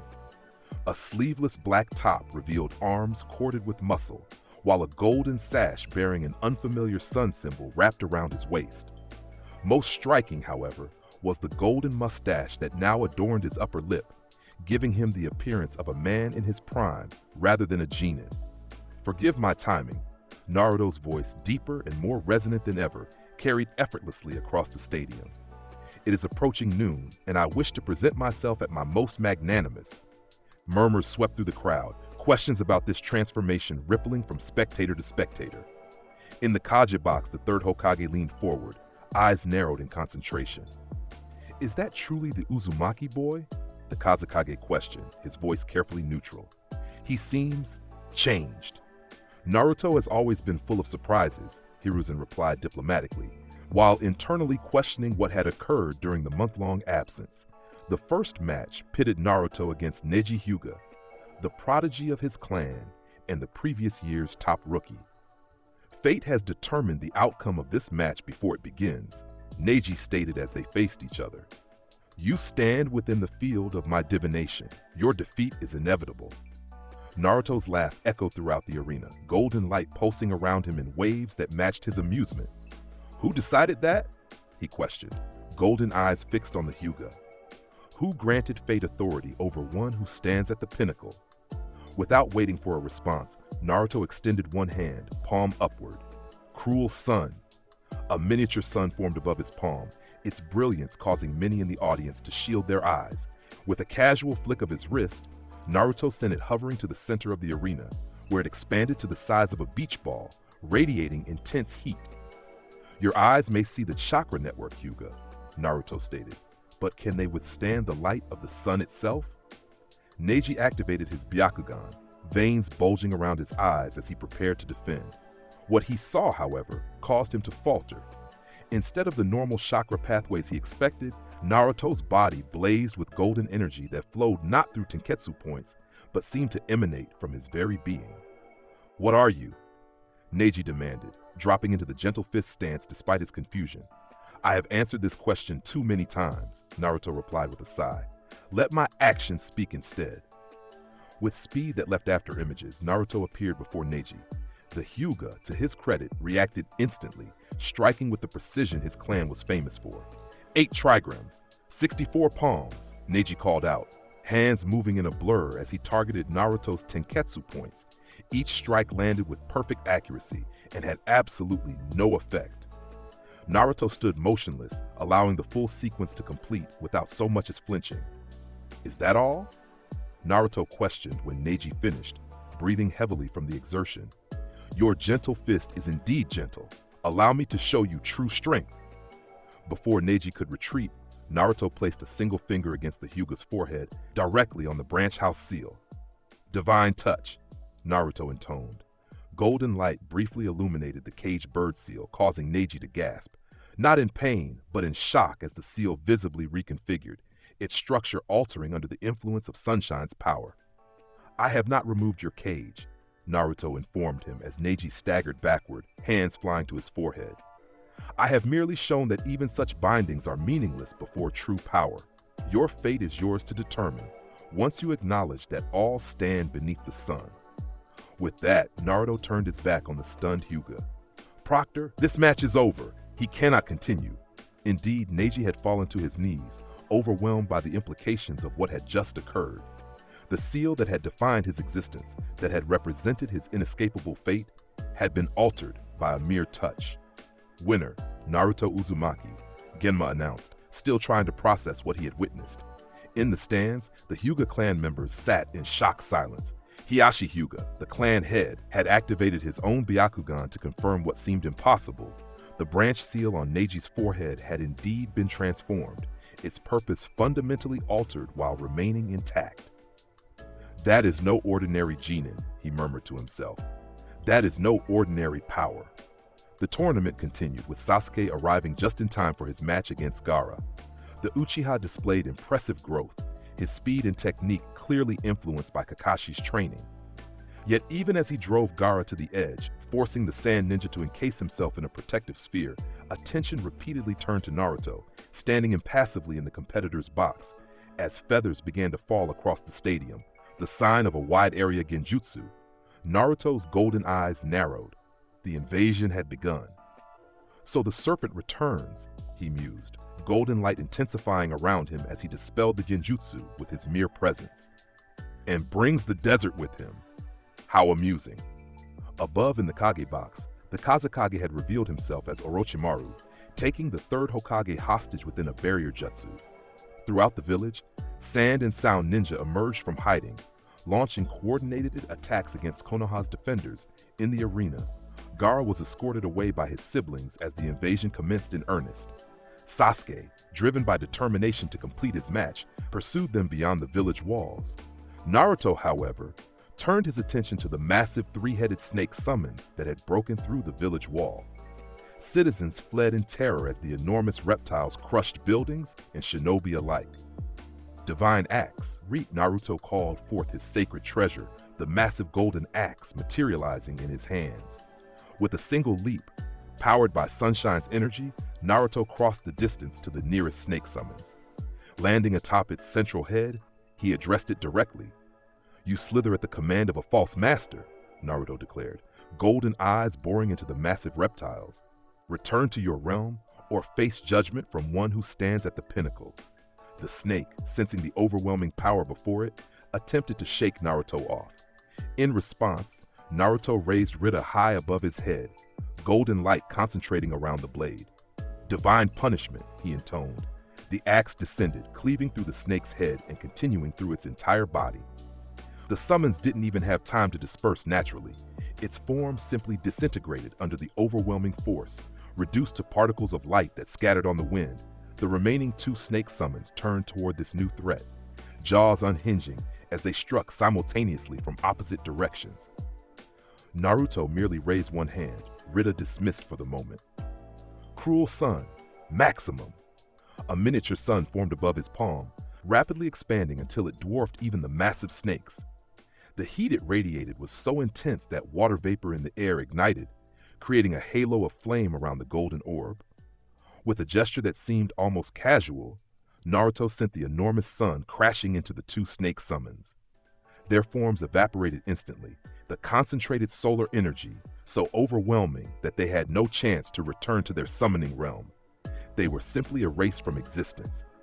Throughout the village, both invaders and defenders paused at the display of power, watching as the giant sun dissipated, leaving nothing but scorched earth where three massive summons had been moments before. Naruto turned his attention to the barrier atop the arena roof, where the third Hokage fought against his former student. Golden light enveloped Naruto's form as he launched himself upward, landing at the edge of the purple barrier. The four Sound Ninja maintaining the barrier looked up in alarm as Naruto approached, golden eyes assessing the technique. "An interesting barrier," he commented, reaching out to touch the purple energy field. His finger passed through what should have been impenetrable, the barrier parting around his hand like water. But ultimately meaningless. Stepping through as though the barrier didn't exist, Naruto entered the battlefield where Hiruzen, using the Reaper Death Seal, struggled against Orochimaru and the reanimated first and second Hokages. "Lord Third," Naruto acknowledged with a slight nod. "Your struggle honors you, but is unnecessary. I shall handle this judgment." Orochimaru's eyes widened at Naruto's entrance. "Impossible! The four violet flames formation cannot be penetrated." "Who decided that?" Naruto questioned, golden light intensifying around him as he approached Noon's peak. "Who granted your barrier authority over one who stands at the pinnacle?" Before Orochimaru could respond, Naruto extended both hands toward the reanimated Hokages. Arc. Beams of pure golden light, different from his previous attacks, shot from his palms. When they struck the reanimated first and second Hokages, the effect was immediate and dramatic. The dark energy of the impure world reincarnation technique visibly recoiled from the light, the reanimated bodies beginning to crumble. "This technique resurrects the dead against their will," Naruto stated, increasing the intensity of the arc beams. "It is an affront to the natural order. Return to your rest, honored leaders." The first and second Hokage's forms disintegrated under the purifying light, their souls released from Orochimaru's control. As they faded, both nodded to Naruto in what appeared to be gratitude. Orochimaru, realizing his advantage was lost, attempted to flee. "Another time, perhaps." "There will be no escape for you, Serpent," Naruto declared, turning his golden gaze to the Sannin. "Divine Sword Escanor, A sword of pure solar energy materialized in Naruto's hand, its blade radiating such intense light that even the third Hokage had to shield his eyes. "What is this power?" Orochimaru demanded, genuine fear creeping into his voice for the first time. "No Jinchuriki should possess this." "I am no mere Jinchuriki," Naruto replied, advancing on the Sannin. "I am the vessel of sunshine, the grace that stands above all others. And you, Orochimaru, have been judged." With a speed that defied perception, Naruto crossed the distance between them. The divine sword passed through Orochimaru's defensive techniques as though they weren't there, severing his left arm at the shoulder. The Sannin screamed in pain and rage, his severed limb turning to ash before it hit the ground. "This isn't over," he hissed, his remaining hand forming seals for an escape jutsu. "It is for today," Naruto acknowledged, allowing the snake to retreat. "Run, serpent. The sun's judgment will find you wherever you hide." As the barrier fell and the Sound Four fled with their injured master, Naruto turned to the third Hokage, who had collapsed from the strain of the incomplete Death Reaper seal. "You fought with honor, Lord Third," Naruto stated, kneeling beside the elderly leader. "Rest now. Your village stands." Throughout Konoha, the invasion forces found themselves in disarray. Without Orochimaru's leadership, and with the destruction of their summons, the Sound Ninja began to retreat. The Sand Forces, upon learning of the deception regarding their Kazakage's death, similarly withdrew. Only one threat remained: Shukaku, the one-tailed beast, partially released through Gaara's transformation in the forest outside the village. Reports reached the Hokage of an enormous sand tanuki rampaging beyond the walls, with Sasuke severely injured and other genin attempting to contain the situation. "I shall handle this," Naruto informed the recovering Hokage. "One who presumes to call himself a god of sand should meet one who truly stands at the pinnacle." With that, Naruto launched himself toward the forest, golden light trailing behind him like a comet. When he arrived at the battle scene, the situation was dire. Shukaku had fully emerged, Gaara's unconscious form embedded in the tanuki's forehead. Sasuke lay wounded at the base of a tree, while Sakura was pinned to another by a hand of sand. Other Konoha genin had arrived as reinforcements but were clearly outmatched. "So this is the One Tail," Naruto observed, hovering at eye level with the massive tanuki. "Impressive for a lesser being." "Who dares?" Shukaku roared, its voice carrying for miles. "I am Shukaku, the great sand spirit! I'll kill you all!" "Who decided that?" Naruto questioned, golden light intensifying around him. "Who granted you authority to determine life and death?" Shukaku responded with a massive air bullet, the compressed sphere of wind and chakra hurtling toward Naruto with devastating force. Naruto didn't dodge, he simply extended one hand. "Cruel sun," he stated calmly. The miniature sun that formed intercepted Shukaku's attack, the two forces clashing in midair. For a moment they seemed evenly matched until Naruto closed his fist. The cruel sun compressed, then expanded violently, overwhelming the air bullet, and continuing towards Shukaku. The tanuki raised a wall of sand in defense, but the concentrated solar energy burned through it like tissue paper, striking Shukaku in the chest and boring a perfect circular hole through its sandy body. "Impossible!" the tailed beast roared, its form already regenerating. "I am immortal! I am!" "You are sand," Naruto interrupted, rising higher until he hovered directly before Gaara's embedded form. "And sand melts under sufficient heat." Extending his hand toward Gaara, Naruto spoke with unexpected gentleness. "Wake, vessel of Shukaku, your demon's time is done." Golden light, warm rather than burning, enveloped Gaara's unconscious form. The redhead's eyes fluttered open, confusion giving way to panic as he realized the situation. "What's happening?" Gaara gasped, struggling against the sand that held him in place. "Mother wants your blood, she—" "Your mother is but a fragmented consciousness of a chakra construct," Naruto stated, placing his palm against Gaara's forehead. Divine touch, seal reinforcement. Golden light spread from Naruto's hand, flowing across Gaara's skin and concentrating around the kanji for love on his forehead. The sand around them began to tremble as Shukaku fought against what was happening. "No!" the tanuki bellowed. "He's mine! My vessel! He is his own," Naruto declared, his voice carrying such authority that even Shukaku fell momentarily silent. "And you shall sleep until he calls upon you willingly." The massive sand form began to crumble, as Naruto's power reinforced the seal containing Shukaku. Gaara and Naruto descended slowly to the ground as the last of the sand collapsed around them. When they landed, Gaara stared at Naruto with a mixture of fear and wonder. The voice, "It's quiet," he whispered, touching his forehead in disbelief. "For the first time since I can remember, it's quiet." "The beast still dwells within you," Naruto explained, his form beginning to diminish slightly as the sun passed its zenith. "But now the seal is as it should be. You are the master, not the servant." Gaara's siblings approached cautiously, uncertain of this new development. Tamari spoke first. "Gaara, are you okay?" To their astonishment, Gaara nodded. "I think I need to rest," he replied, his voice lacking its usual murderous edge. Real rest. Sleep. As the Sand siblings gathered their brother and prepared to depart, Gaara looked back at Naruto one final time. "What are you?" he asked, echoing the question so many had posed before. Naruto's golden eyes met Gaara's turquoise ones. "I am what you could become, one who stands above the beast within, not beneath it. Remember that, Gaara of the desert." With the invasion repelled and all immediate threats neutralized, Naruto returned to the village. The destruction was extensive, but far less than it might have been without his intervention. Throughout Konoha, whispers spread of the golden-haired Genin, who had single-handedly turned the tide of battle. In the days that followed, as reconstruction began, the council convened to discuss the Chunin exams and the invasion aftermath. Despite the interrupted tournament, promotions were still to be awarded based on performance and merit. When Naruto was summoned before the council, he entered with the same regal bearing he always displayed, though his form had returned to a slightly less imposing state now that the immediate danger had passed. Naruto Uzumaki, the third Hokage, addressed him formally.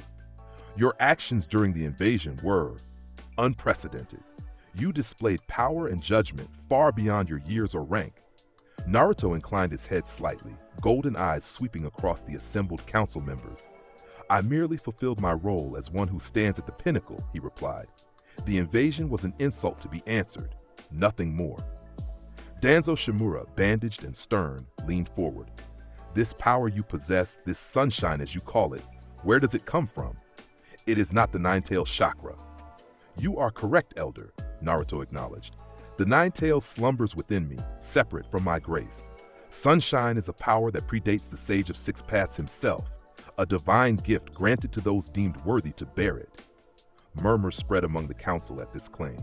The Hokage raised a hand for silence. "Regardless of its origin, your power and judgment have proven themselves," Hiruzen declared.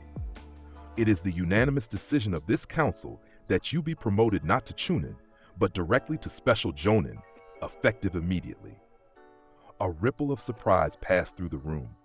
Such a promotion, skipping the rank of Chunin entirely, was almost unheard of. Naruto's expression remained unchanged.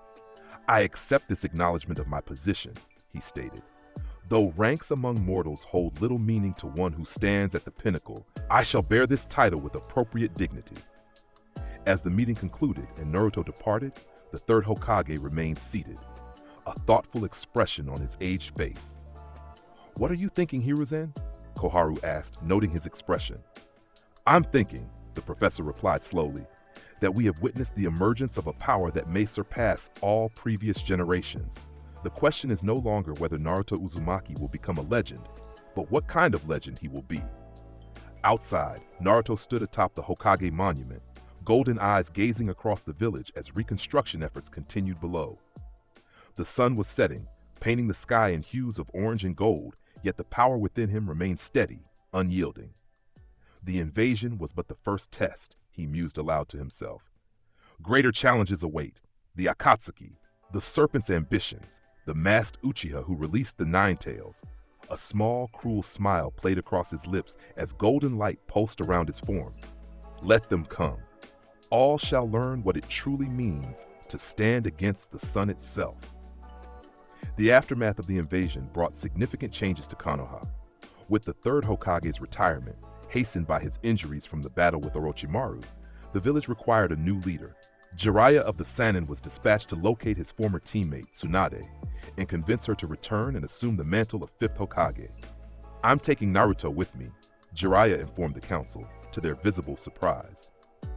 The boy needs training in controlling the Nine-Tails chakra, and I'm the only one qualified to teach him. The Uzumaki has demonstrated remarkable power already, Danzo observed, his single visible eye narrowed. Is such training truly necessary? This sunshine power of his is impressive, Jiraiya conceded, but unpredictable. Besides, the Akatsuki will be after him eventually. He needs to master all aspects of his abilities. What Jiraiya didn't share was his personal interest in understanding exactly what Naruto had become. Reports of the boy's capabilities during the invasion bordered on the mythological, and as Minato's former teacher, Jiraiya felt a responsibility to guide, or at least understand his godson. When approached with this proposal, Naruto stood on the training field, golden eyes assessing the legendary Sannin. Jiraiya of the three, he acknowledged. You wish to teach me? What could the Toad Sage offer one who stands at the pinnacle? How about access to your father's techniques? Jiraiya replied bluntly. The Flying Thunder God, the Rasengan, techniques worthy of your pinnacle status. A flicker of interest passed through Naruto's golden eyes. The fourth Hokage's legacy. Yes, that does belong to me by right of blood. And, Jiraiya added, information about an organization called Akatsuki, S-rank missing nin who hunt Jinchuriki like you. Wouldn't you want to know about those planning to challenge your position? Naruto's laugh, deep and resonant, caused nearby training posts to smolder from the heat that radiated from him. Let them try, but very well, Toad Sage. I shall accompany you on this quest for the next Hokage. Consider yourself honored to stand in the presence of sunshine. Their journey began the following day. As they traveled, Jiraiya attempted to gauge the full extent of Naruto's abilities through casual conversation. So this sunshine power, the Sannin began as they walked along a forested path. How exactly does it work? Chakra-based? Bloodline limit? It is neither, Naruto replied, golden light pulsing around him in rhythm with his heartbeat. Sunshine is a grace, a divine power once wielded by the Archangel Male and later by the human Escanor. It grants strength that increases with the sun's position, peaking at noon when I assume my ultimate form, the One. The One? Jiraiya raised an eyebrow. For a single minute at high noon, I exist in a state of absolute power, Naruto explained, a hint of reverence in his otherwise prideful voice. In that state, no force in this world can harm me. No technique can affect me. I stand truly invincible, beyond even the gods themselves. Jiraiya whistled low. That's quite a claim. And at night, unlike Escanor, who reverted to a weak form after sunset, my status as Jinchuriki and the Child of Prophecy allows me to maintain my power regardless of the sun's position, Naruto stated. The Nine-Tails chakra sustains sunshine even in darkness, though my peak remains at noon. Convenient, Jiraiya muttered. And these techniques you use, Cruel Sun, Divine Axe, they're not jutsu? They are manifestations of sunshine's power, Naruto confirmed. No hand signs, no chakra cost. They simply are, as I am. Throughout their journey, Jiraiya observed Naruto closely. The boy never slept. He meditated instead, golden light surrounding him during these periods of rest. He ate prodigiously, particularly anything containing alcohol, which seemed to fuel his power in some way. And his strength, even casually displayed, defied conventional understanding of what a human body should be capable of. Their first significant encounter came at a town where they stopped for information. As Jiraiya gathered intelligence in his usual manner, flirting with women at the local inn, Naruto sensed a disturbance. We are being watched, he stated, interrupting Jiraiya's conversation with two giggling hostesses. Two individuals with substantial power signatures, one water-based, one earth-based. Jiraiya's demeanor shifted instantly from lecherous to alert. Akatsuki, he confirmed in a low voice. Earlier than I expected. Room 301. We should prepare a welcome. Unnecessary, Naruto replied, already walking toward the stairs. I shall greet them properly. Before Jiraiya could stop him, Naruto ascended to the third floor. Standing before room 301, he didn't bother knocking. Golden light enveloped his hand as he simply pushed against the door, which disintegrated under the touch of Sunshine's power. Inside stood two figures in black cloaks decorated with red clouds, Kasame Hoshigaki, the monster of the hidden mist, and Itachi Uchiha, slayer of his own clan. Well, well, Kasame grinned, revealing shark-like teeth. The Nine-Tails Jinchuriki delivers himself to us. That's convenient. Itachi, more observant, noted the golden light emanating from Naruto's form. Something is different about him. This is not the Nine Tails' like chakra. Perceptive Uchiha, Naruto acknowledged, stepping into the room. His presence alone caused the temperature to rise dramatically. You stand before one who exists at the pinnacle of all races. Your mission to capture me is doomed to failure. Kasame laughed, reaching for his wrapped sword, Samehada. Big words from a little genin. Let's see if you can back them up. Special Jonin, Naruto corrected absently. Though such distinctions matter little to one such as I. Before Kasame could unwrap his sword fully, Naruto extended his palm. Cruel sun! The miniature sun that formed shot toward Kasame with blinding speed. The missing nin raised Samehada instinctively to absorb the attack, only for the chakra-eating sword to shriek in what sounded like pain as the solar energy made contact. Samehada can't absorb it, Kasame exclaimed, jumping back as his sword's wrappings burned away, revealing the scaled blade beneath. What kind of chakra is this? I told you, Naruto replied calmly. This is not chakra, this is divine power. Itachi, recognizing the danger, activated his Mangekyo Sharingan. Amaterasu, he intoned, black flames erupting toward Naruto. The golden-haired shinobi didn't attempt to dodge. Instead, he simply stood as the black flames made contact with his form. For a moment, both seemed to exist simultaneously. Then, to Itachi's visible shock, the black flames of Amaterasu began to recede, overpowered by the golden light of sunshine. Your black flames are impressive, Uchiha, Naruto commented, as the last of Amaterasu dissipated against his aura. But even the hottest fire in your arsenal pales before the light of the sun itself. Jiraiya arrived at the doorway, prepared to join the battle, only to pause at the sight before him.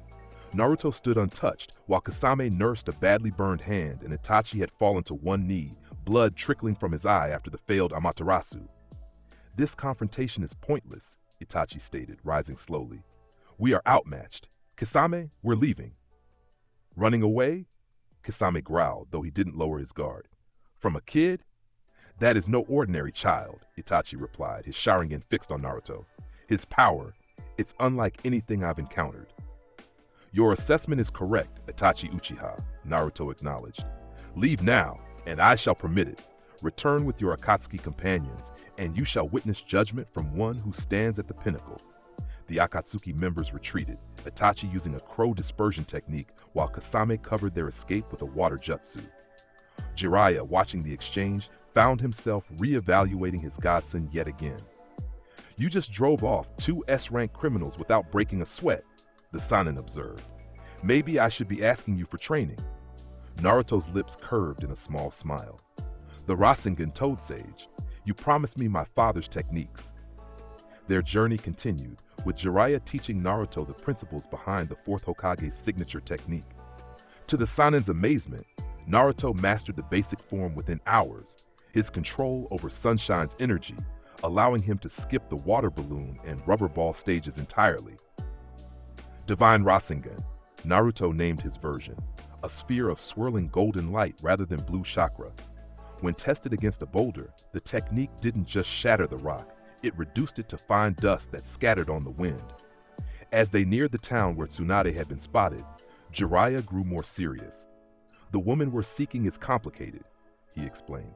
Brilliant medical ninja, incredible strength, but she's been running from her past for decades.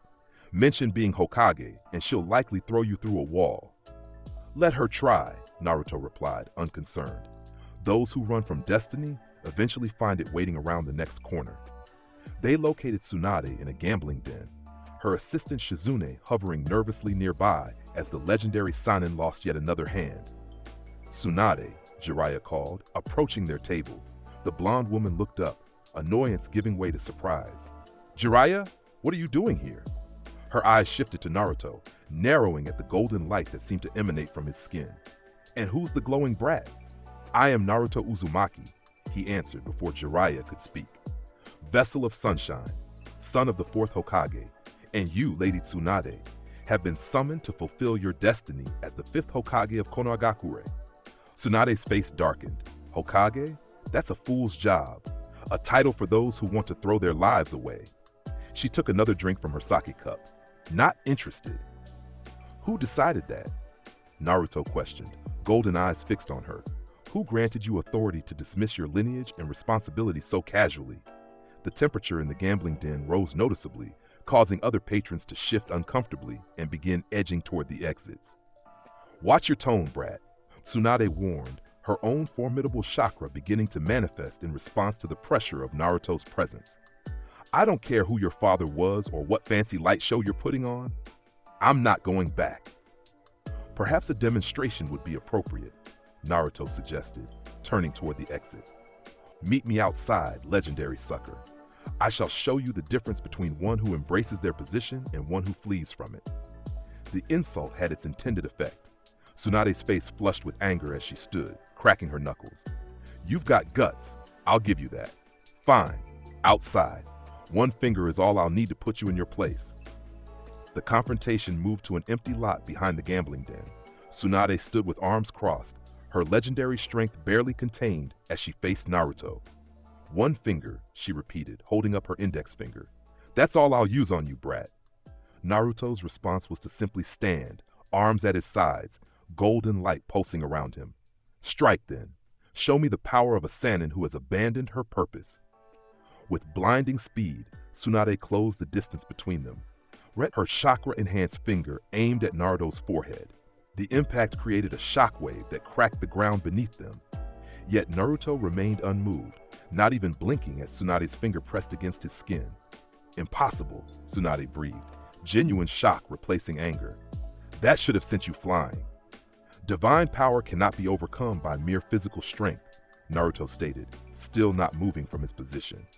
Now, permit me to demonstrate what true power looks like. Before Tsunade could retreat, Naruto gently, almost delicately, placed his own index finger against her forehead. The touch was light, yet Tsunade found herself launched backward, crashing through the wall of the gambling den and continuing through 2 more buildings before finally coming to rest in a heap of debris. Jiraiya and Shizune rushed to her side, expecting serious injuries. Instead, they found Tsunade already pulling herself from the rubble, her legendary durability having protected her from the worst of the damage. Her expression, however, was one of complete disbelief. What was that? She demanded as she rejoined them, brushing dust from her clothes. That wasn't chakra. I would have sensed it. As I told you, Naruto replied, I am the vessel of sunshine, a power beyond chakra, beyond the tailed beasts, beyond the understanding of those who have not witnessed it firsthand. For the first time, Tsunade truly looked at Naruto, not as an annoying child, but as something she couldn't categorize within her extensive medical and combat knowledge. You're not just Minato's son, are you? She asked quietly. I am Naruto Uzumaki, he repeated, the one who stands at the pinnacle of all races, and I have come to guide you back to your rightful place. Their conversation was interrupted by a slow, mocking applause. Turning, they found Orochimaru and his assistant Kabuto approaching from the shadows. How touching, the snake Sannin observed, his left arm still missing from his encounter with Naruto during the invasion. A family reunion of sorts.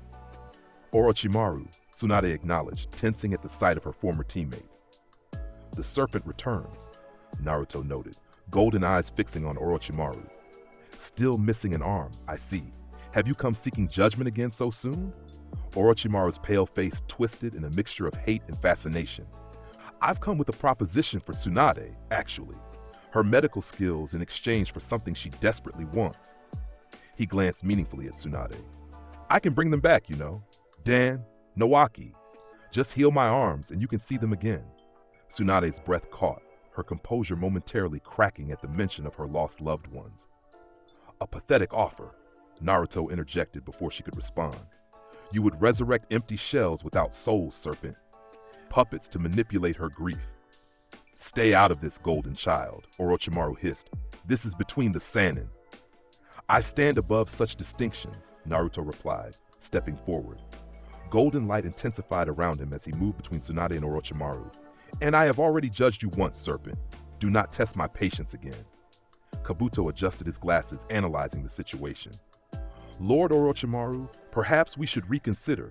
The Jinchuriki's power appears to have grown since our last encounter.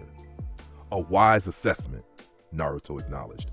Listen to your servant, Orochimaru. Retreat again, and live a while longer. For a tense moment, it seemed the snake Sannin might attack regardless. Then, with a cold smile, he stepped back. "I'll give you time to consider my offer, Tsunade," he called past Naruto. "1 week. Meet me at the Tanzaku Castle ruins with your answer." His eyes shifted to Naruto. "As for you, Golden Child, your power intrigues me. I look forward to studying it more thoroughly when it resides in my laboratory." With that, Orochimaru and Kabuto disappeared in a swirl of leaves and snakes. In the aftermath of this encounter, Tsunade's demeanor changed.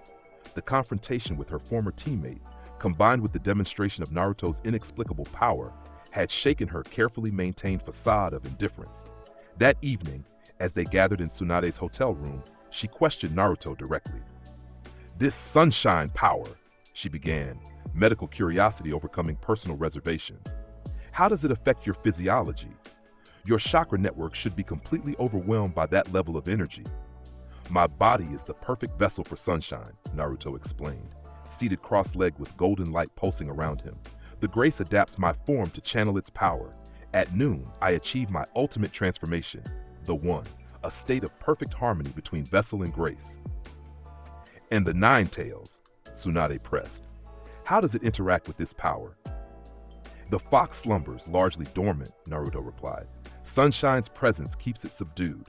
Should I ever require its chakra, I could access it, but there has been no need thus far."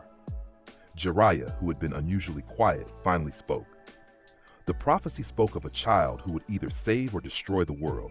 I always assumed it referred to the Nine Tails' power, but now—" "Your Toad prophecy recognized Sunshine's return to this world," Naruto stated with certainty.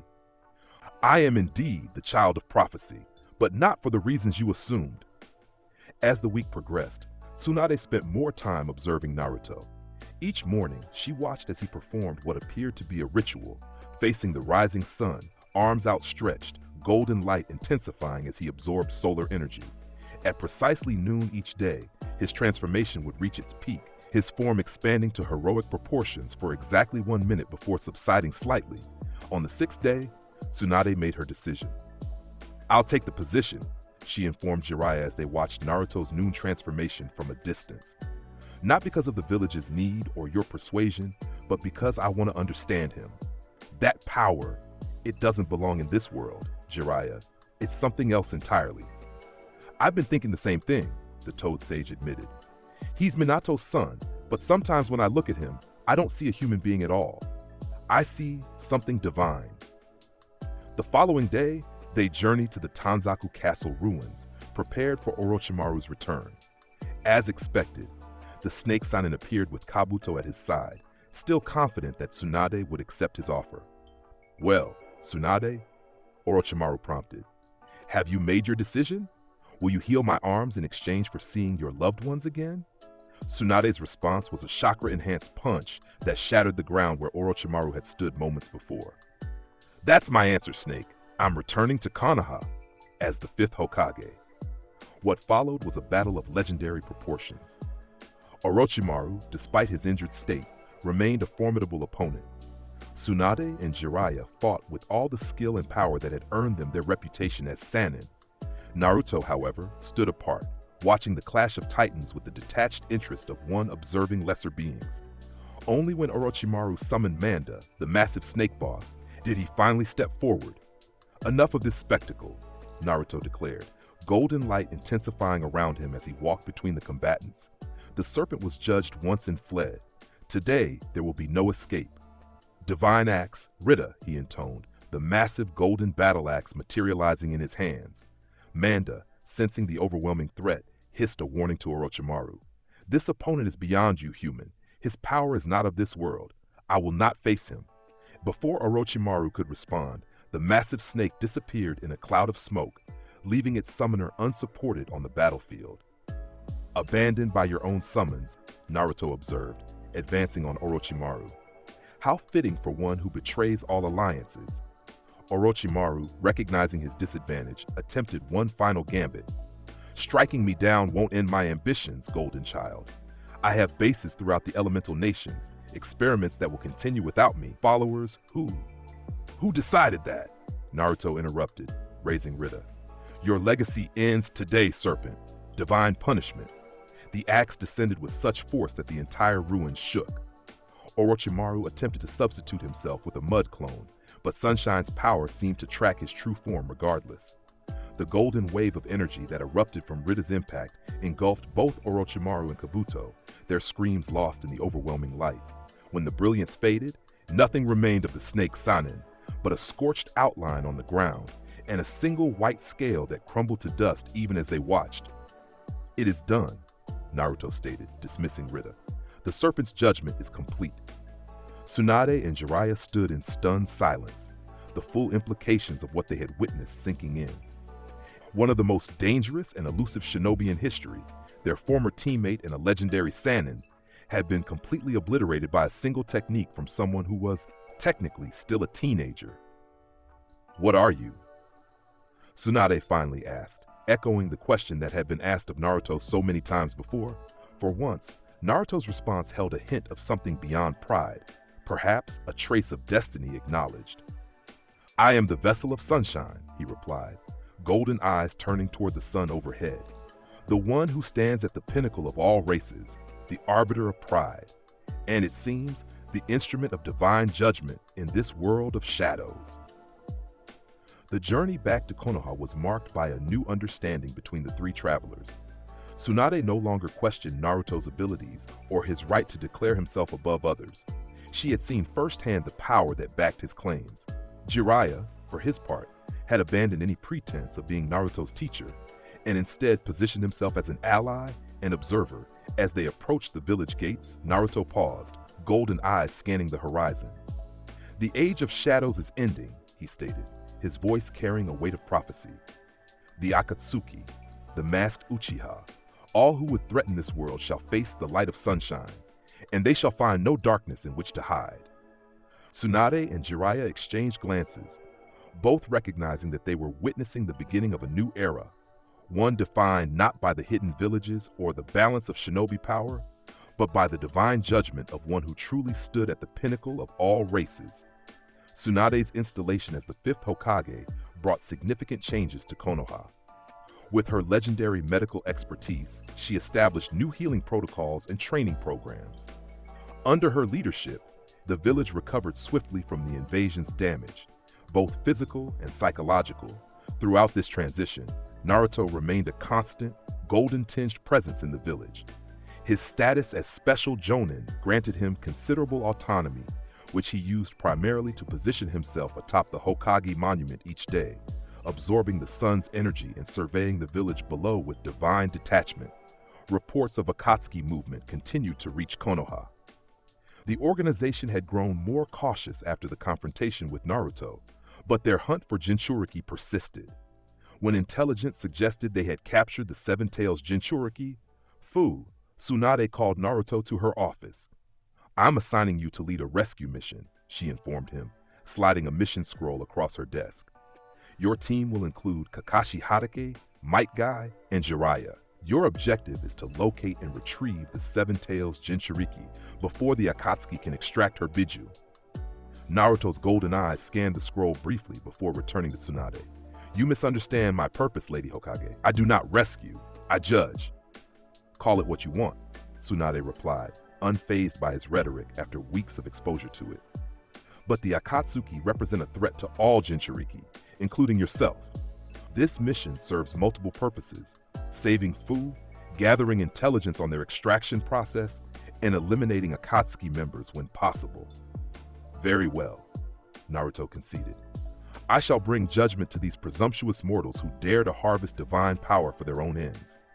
The assembled team departed within the hour, following intelligence that placed the Akatsuki at a hidden base in River Country. As they traveled, Jiraiya briefed them on what he knew of the organization's structure and abilities. "Their leader calls himself Pain," the Toad Sage explained. "My intelligence suggests he possesses the Rinnegan, though I haven't confirmed this personally. Each member has unique abilities that make them S-rank threats individually. Together, they're nearly unstoppable." "Nearly," Naruto emphasized, golden light pulsing around him as they moved through the forest canopy. "No force in this world can stand against sunshine at its zenith. Their presumption shall be their undoing. Guy, witnessing Naruto's confidence firsthand for the first time, flashed his signature smile. Such youthful certainty. Your flames of youth burn brightly, Naruto-kun. Not flames, Guy-sensei, Kakashi corrected, his visible eye observing Naruto carefully. Something far beyond that. As they neared the coordinates, Naruto suddenly halted, golden eyes fixed on the horizon. They have begun the extraction, he stated. I can sense the Seven Tails energy being forcibly removed from its vessel. How can you tell from this distance? Kakashi questioned, surprised. Divine power recognizes divine power, Naruto replied simply. The tailed beasts may be mere fragments of the Ten Tails, but their chakra retains traces of divinity. I can sense it being processed. Without waiting for further discussion, Naruto launched himself forward with such speed that the others could barely track his movement. Golden light trailed behind him like a comet as he crossed the remaining distance to the Akatsuki hideout. The base was concealed within a massive boulder, sealed with a complex 5-point barrier jutsu. For conventional shinobi, breaking such a seal would require locating and removing 5 separate tags simultaneously. Naruto, however, simply approached the boulder directly. Barriers erected by mortals cannot contain divine judgment, he declared, placing his palm against the stone surface. Cruel sun, maximum. The miniature sun that formed grew rapidly until it dwarfed the boulder itself. With a gesture, Naruto sent it forward, the concentrated solar energy simply erasing the massive stone from existence. The barrier jutsu shattered as its anchor point disintegrated, revealing the cavern beyond. Inside, 9 spectral figures stood on the fingers of a massive stone statue. A 10th figure, the physical body of Fu, floated above the statue's outstretched palm, tendrils of chakra visibly being extracted from her body and flowing into the statue's mouth. Impossible, one of the figures exclaimed as sunlight suddenly flooded the formerly dark cavern. The barrier cannot be broken by conventional means. This is no conventional power, another voice responded, deeper, more authoritative. This is the Nine Tails Jinchuriki we were warned about.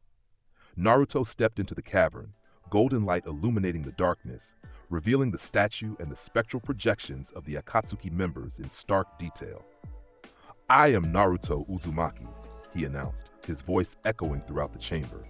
Vessel of sunshine, the one who stands at the pinnacle of all races, and I have come to deliver judgment upon those who presume to harvest divine power. The leader, Pain, regarded Naruto through the projection. Kasame and Itachi warned us about you. Your power is impressive, but you face the full might of Akatsuki now. Even the sun must set eventually. Who decided that? Naruto questioned, golden eyes sweeping across the assembled projections. Who granted you authority to stand against divine judgment? Without waiting for a response, Naruto extended both hands toward the statue. Divine Ray. Twin beams of concentrated golden light shot from his palms, striking the statue directly in its eyes. The massive construct shuddered, cracks appearing across its surface, as Sunshine's power disrupted the chakra network maintaining the extraction process. Impossible! A voice Naruto recognized as belonging to Sasori of the Red Sand exclaimed. He's interfering with the Gedo statue directly. Maintain the jutsu, Pain commanded. Complete the extraction. Naruto's focus shifted to the suspended form of Fu. Golden light enveloped his body as he launched himself upward, intercepting the chakra streams connecting her to the statue. Return, he commanded, placing his palm against her chest. Divine restoration. Golden energy flowed from Naruto into Fu, pushing back against the extraction process. The Seven Tails chakra, partially removed, began returning to its Jinchuriki, guided by Sunshine's power. He's reversing the extraction, another Akatsuki member, Kakuzu, observed with evident shock. This defies all known principles of Biju manipulation. Enough, Pain declared. Withdraw. We cannot complete the extraction under these conditions. As the spectral projections began to fade, Naruto's voice rang out once more. Running will not save you. Divine judgment finds all, regardless of distance or concealment. You have been warned. With the extraction halted and the Akatsuki retreated, Naruto gently lowered Fu's unconscious form to the ground, just as Kakashi, Guy, and Jiraiya arrived at the entrance. We're too late, Kakashi began, then paused as he saw the scene before him. Or not. The extraction was interrupted, Naruto explained, standing over Fu's still form. I have returned most of the Seven Tails Vade chakra to her vessel, but the process was traumatic. She requires medical attention. Jiraiya approached cautiously, examining the cracked Geto statue with evident surprise. You damaged it, he observed. The statue is an essential component of their extraction technique. Without it, they will adapt, Naruto stated. Those driven by such ambition always find alternative paths. But they have been delayed, and now they understand what it means to face divine judgment. As they prepared to transport food back to Konoha, a single figure materialized at the cavern's edge, not a projection, but a physical presence. A man wearing an orange spiral mask with a single eye hole. Impressive, sunshine vessel, the masked figure commented, his voice light despite the ominous presence he projected. Few could interfere with the Geto statue's extraction process. Naruto turned, golden eyes narrowing as they fixed on the newcomer. The masked Uchiha, he identified, the one who released the Nine Tails 16 years ago. Behind his mask, the man's visible eye widened slightly. Your sensory abilities exceed expectations. Yes, I am Madara Uchiha, though that name has little meaning in the current era. You lie, Naruto stated flatly. Madara Uchiha died decades ago. You are something else, something warped by time and suffering. For a moment, the masked man seemed taken aback by Naruto's insight. Then he chuckled, the sound hollow behind his mask. Perception worthy of divine power indeed. I look forward to seeing how that power fares against the full might of the Akatsuki and against my Eye of the Moon plan. Your plan is irrelevant, Naruto replied, golden light intensifying around him. Those who stand against the sun cast only fleeting shadows, pride flare. The explosion of golden energy erupted toward the masked man with devastating speed. Instead of dodging, however, the Uchiha simply allowed it to pass through him, the technique continuing harmlessly beyond to blast a hole in the cavern wall. Intangibility, Kakashi observed, his Sharingan uncovered and tracking the phenomenon. Some form of space-time ninjutsu. An interesting ability, Naruto acknowledged, his expression unchanged. But all techniques have limitations. Divine judgment will find yours in time. The masked man offered a mock bow. Until we meet again, Vessel of Sunshine, our next encounter will be illuminating. With that, he disappeared in a spiral distortion of space, leaving no trace of his presence.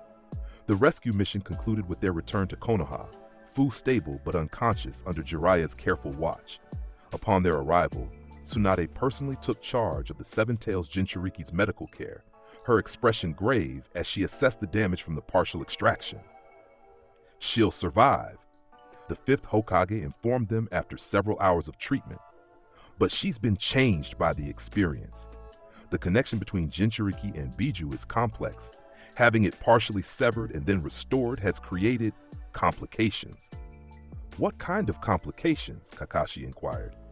Her chakra network shows signs of instability, Tsunade explained. And based on brain activity, it appears she and the Seven Tails are more directly connected than before. Less separation between host and tenant. Naruto, who had remained silent during this exchange, finally spoke. The boundary between vessel and power has been thinned. She stands closer to her divine heritage now. Tsunade raised an eyebrow. Divine heritage? The tailed beasts are fragments of the 10 tails, Naruto stated, as though explaining something obvious. The 10 tails itself was an amalgamation of divine power corrupted by mortal chakra. In returning to that origin, she draws closer to divinity. The implications of this statement hung in the air as Tsunade and Jiraiya exchanged significant glances. The Nine Tails within Naruto had always been considered a demon, a force of destruction. This perspective on the tailed beasts as divine entities corrupted by human influence represented a fundamental shift in understanding. In the days that followed, Fu regained consciousness. The green-haired Kunoichi appeared physically recovered but fundamentally changed. Her eyes, now permanently tinted orange like those of her Biju, tracked Naruto's movements with evident fascination whenever he visited. You're like me, she observed during one such visit. But different. Chome feels respectful toward your power, afraid even. The Seven Tails recognizes sunshine, Naruto confirmed, as all divine power must acknowledge that which stands at the pinnacle. Fu's recovery coincided with increasingly troubling reports about Akatsuki movement. Despite the damage to the Gedo statue, they had resumed their hunt for Jinchuriki, adapting their approach to focus on killing and sealing rather than live extraction. When intelligence confirmed the capture of the Two-Tails Jinchuriki, Yugito ni, Naruto made a unilateral decision. Without consulting the Hokage or requesting a mission, he simply informed Tsunade of his intentions. "I go to deliver judgment," he stated, standing before her desk with the morning sun casting his shadow long across the office floor. "The Akatsuki have ignored their warning. They shall not receive another."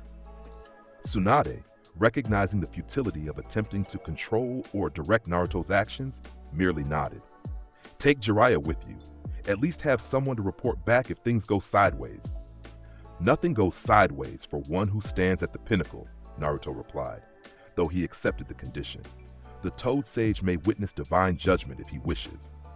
Jiraiya, who had been summoned to the office for this discussion, sighed heavily. Just like old times, chasing S-rank criminals with someone who thinks they're a god. "Not a god," Naruto corrected as they departed. "Gods are worshipped. I require no worship, merely acknowledgement of the natural order with sunshine at its peak." Their pursuit took them to a hidden temple in Lightning Country, where Akatsuki chakra signatures had been detected. Unlike the previous base, this location lacked the elaborate barrier protections, suggesting a temporary facility rather than a permanent installation. As they approached, Jiraiya outlined the plan. "We should gather intelligence first, determine which members are present, then—" "Unnecessary," Naruto interrupted, golden light intensifying around him as the midday sun approached its zenith. "The time for subtlety has passed. Now is the hour of judgment." Without further discussion, Naruto strode directly toward the temple entrance, golden light blazing around him with such intensity that the surrounding vegetation began to smoke from proximity alone. "Divine axe, Rita," he called forth his sacred treasure, the massive golden axe materializing in his hands as his body continued its transformation toward Noon's peak. The temple doors, ancient wood reinforced with chakra seals, disintegrated at Naruto's approach, unable to withstand the mere presence of Sunshine's power. Inside, 5 Akatsuki members, Hidan, Kakuzu, Deidara, Sasori, and Kisame, stood around an altar where Yugito Ni's body lay, surrounded by ceiling arrays. "What the hell?" Hidan exclaimed as sunlight and golden energy flooded the formerly dark chamber. "Is that the Nine-Tails brat?" Kisame, recognizing Naruto from their previous encounter, immediately reached for Samehada. "Be careful. This one's power isn't normal chakra. Samehada couldn't absorb it." "I warned your organization once," Naruto declared, his voice deeper and more resonant as his transformation neared completion. "There will be no further warnings. Divine judgment has come for the Akatsuki." Deidara, the explosive specialist, reacted first. "Art is an explosion, yeah. Let's see how your divine judgment handles my C4. Microscopic explosive clay creatures filled the air, designed to enter the target's bloodstream and detonate from within, a technique that bypassed conventional defenses. Naruto didn't attempt to dodge or defend. He simply stood as the microscopic explosives made contact with his golden suffused skin and disintegrated before they could penetrate, the intense heat of Sunshine's aura destroying them on contact. "Impossible!" Deidara exclaimed, backing away. "Nothing can neutralize my C4 without even triggering it." "Divine power negates mortal techniques," Naruto stated simply, advancing into the chamber. Cruel sun, dispersion. Instead of creating a single concentrated sun, Naruto generated dozens of tiny solar orbs, each no larger than a marble. With a gesture, he sent them throughout the chamber, targeting each Akatsuki member simultaneously. Hidan, believing himself immortal through Jashin's blessing, laughed maniacally as several miniature suns approached him. "Your pathetic attacks can't kill me. I am immortal through Lord Jashin's." His boast ended abruptly as the solar orbs made contact. Unlike conventional attacks that would cause survivable damage, Sunshine's power simply erased what it touched. Hidan's supposedly immortal body disintegrated into particles of light, his consciousness extinguished before he could even register pain. "False immortality," Naruto commented, turning his attention to the others. "Divine judgment recognizes no such claim." Kakuzu, witnessing his partner's destruction, immediately released all 4 of his extra hearts, each forming a masked entity capable of elemental attacks. "5 elements against your sunlight boy. Let's see which prevails. The masks launched simultaneous attacks. Fire, water, earth, lightning, and wind converging on Naruto's position with devastating force. The combined elemental assault would have obliterated most opponents regardless of defensive capabilities. Naruto, however, had reached the moment of perfect noon. His form expanded to its maximum, muscles bulging as he grew to nearly 8 feet tall. A golden mustache adorned his upper lip, and an almost crown-like effect of pure light formed above his head. "The One," he intoned, his voice reverberating with power that transcended the physical realm. The elemental attacks simply ceased to exist as they entered the sphere of absolute power surrounding Naruto in his ultimate form. No impact, no resistance, no deflection. They simply vanished, negated by the perfect expression of Sunshine's grace. "What are you?" Kakuzu demanded, genuine fear replacing his usual calculating demeanor. "I have told you," Naruto replied, extending one hand toward the ancient ninja. "I am the one who stands at the pinnacle of all races, Divine Sword Escanor." A blade of pure solar energy formed in Naruto's hand, replacing Rita for this perfect moment of noon. With speed that defied perception, he crossed the distance to Kakuzu, the divine sword passing through all 5 of the missing 9's hearts simultaneously. Like Hidan before him, Kakuzu didn't die in any conventional sense. His body, including the extra hearts and masks, simply dissolved into particles of light, erased from existence by the absolute power of the One. Sasori, recognizing the futility of conventional combat, attempted a strategic retreat, his puppet body scuttling toward a hidden exit. Before he could reach it, however, Naruto appeared in his path. "Puppets cast the longest shadows," Naruto observed, golden eyes fixing on the core cylinder that contained Sasori's true form within the puppet body. "But even they vanish when the sun stands directly overhead. Divine touch." A single finger against Sasori's puppet body was sufficient. Golden light penetrated the construct, reaching the living core within. The puppet master had just enough time to register surprise before both his artificial body and his preserved human core disintegrated under Sunshine's touch. Deidara, witnessing the effortless destruction of his colleagues, made a desperate decision. Mouths in his palms chewed frantically, preparing his ultimate technique, C0, the self-destruction bomb that would convert his entire body into an explosion powerful enough to destroy everything within 10 kilometers. "If I'm going down, I'm taking you with me, yeah," the blonde bomber declared, his body beginning to transform as the explosive clay spread throughout his system. "This is my ultimate art." "Futile," Naruto stated, still in his perfect noon form of the One. With a gesture almost too fast to follow, he touched Deidara's forehead. "Sunshine purification." The explosive clay within Deidara's body superheated instantly, not to the point of detonation, but beyond it, to a state where the material lost its explosive properties entirely, reduced to inert dust within his veins. The bomber collapsed, his ultimate technique neutralized before activation. "How?" Deidara gasped, staring at his hands where the mouths now spat ordinary dust instead of explosive clay. "What did you do to my art?" "I purified it," Naruto replied. "Divine judgment separates worthy from unworthy. Your explosive clay was found wanting." Unlike the others, Naruto did not immediately execute Deidara. Instead, he turned to the final Akatsuki member present, Kisame Hoshigaki, who had observed the one-sided battle with increasing alarm. "The monster of the hidden mist," Naruto acknowledged. "You witnessed my power once before and still returned to challenge divine judgment. Explain." Kisame, Samahata trembling in his grip, as though the sentient sword itself feared Sunshine's power, managed a shark-like grin despite his evident fear. "Orders are orders," he replied with forced casualness. "Pain doesn't take no for an answer. Besides, I figured maybe you were having a good day last time. Everyone has off days, right?" "Divine power does not waver," Naruto stated. "It is constant, like the sun itself. You may deliver a message to your leader, Pain. Tell him divine judgment comes for him next. No corner of this world will shield him from Sunshine's light." Kasame's eyes widened at the unexpected reprieve. "You're letting me go? That's uncharacteristically merciful." "Not mercy," Naruto corrected. "Strategy. The serpent learns nothing from death. Sometimes the survivor carries the most effective warning." With a gesture, Naruto dismissed the divine sword as the perfect minute of noon passed. Though his form diminished slightly from its absolute peak, His power remained overwhelming, golden light continuing to radiate from his skin. "Go," he commanded Kasame. "Tell Pain what you witnessed here today. Tell him that the hunt for Jinchuriki is over. Any further attempts will be met with complete obliteration of the Akatsuki and all who serve it." As Kasame beat a hasty retreat, Naruto turned his attention to Yugito Ni's body on the altar. Unlike Fu, the Two-Tails Jinchuriki had not survived the extraction process. Her body lay lifeless, the Biju already partially sealed within a temporary container.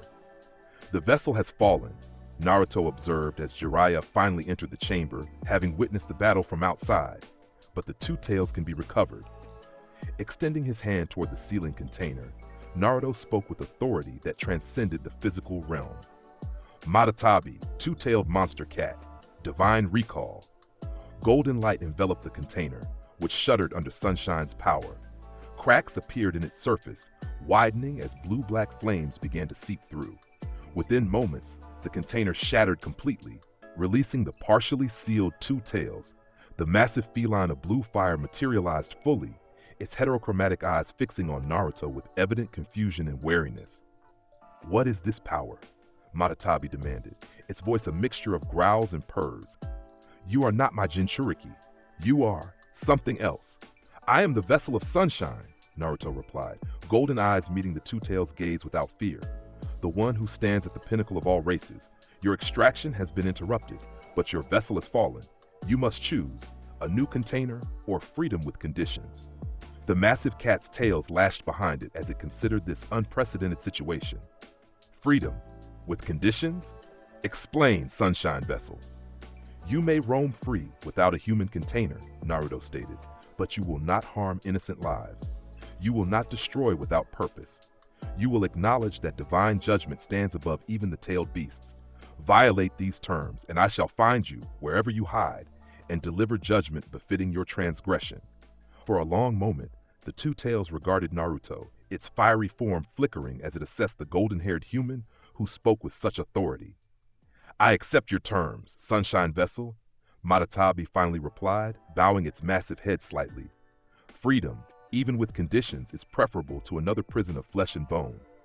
"Then go," Naruto commanded, gesturing toward the shattered temple entrance. "But remember, divine judgment watches always, even when the sun appears to set."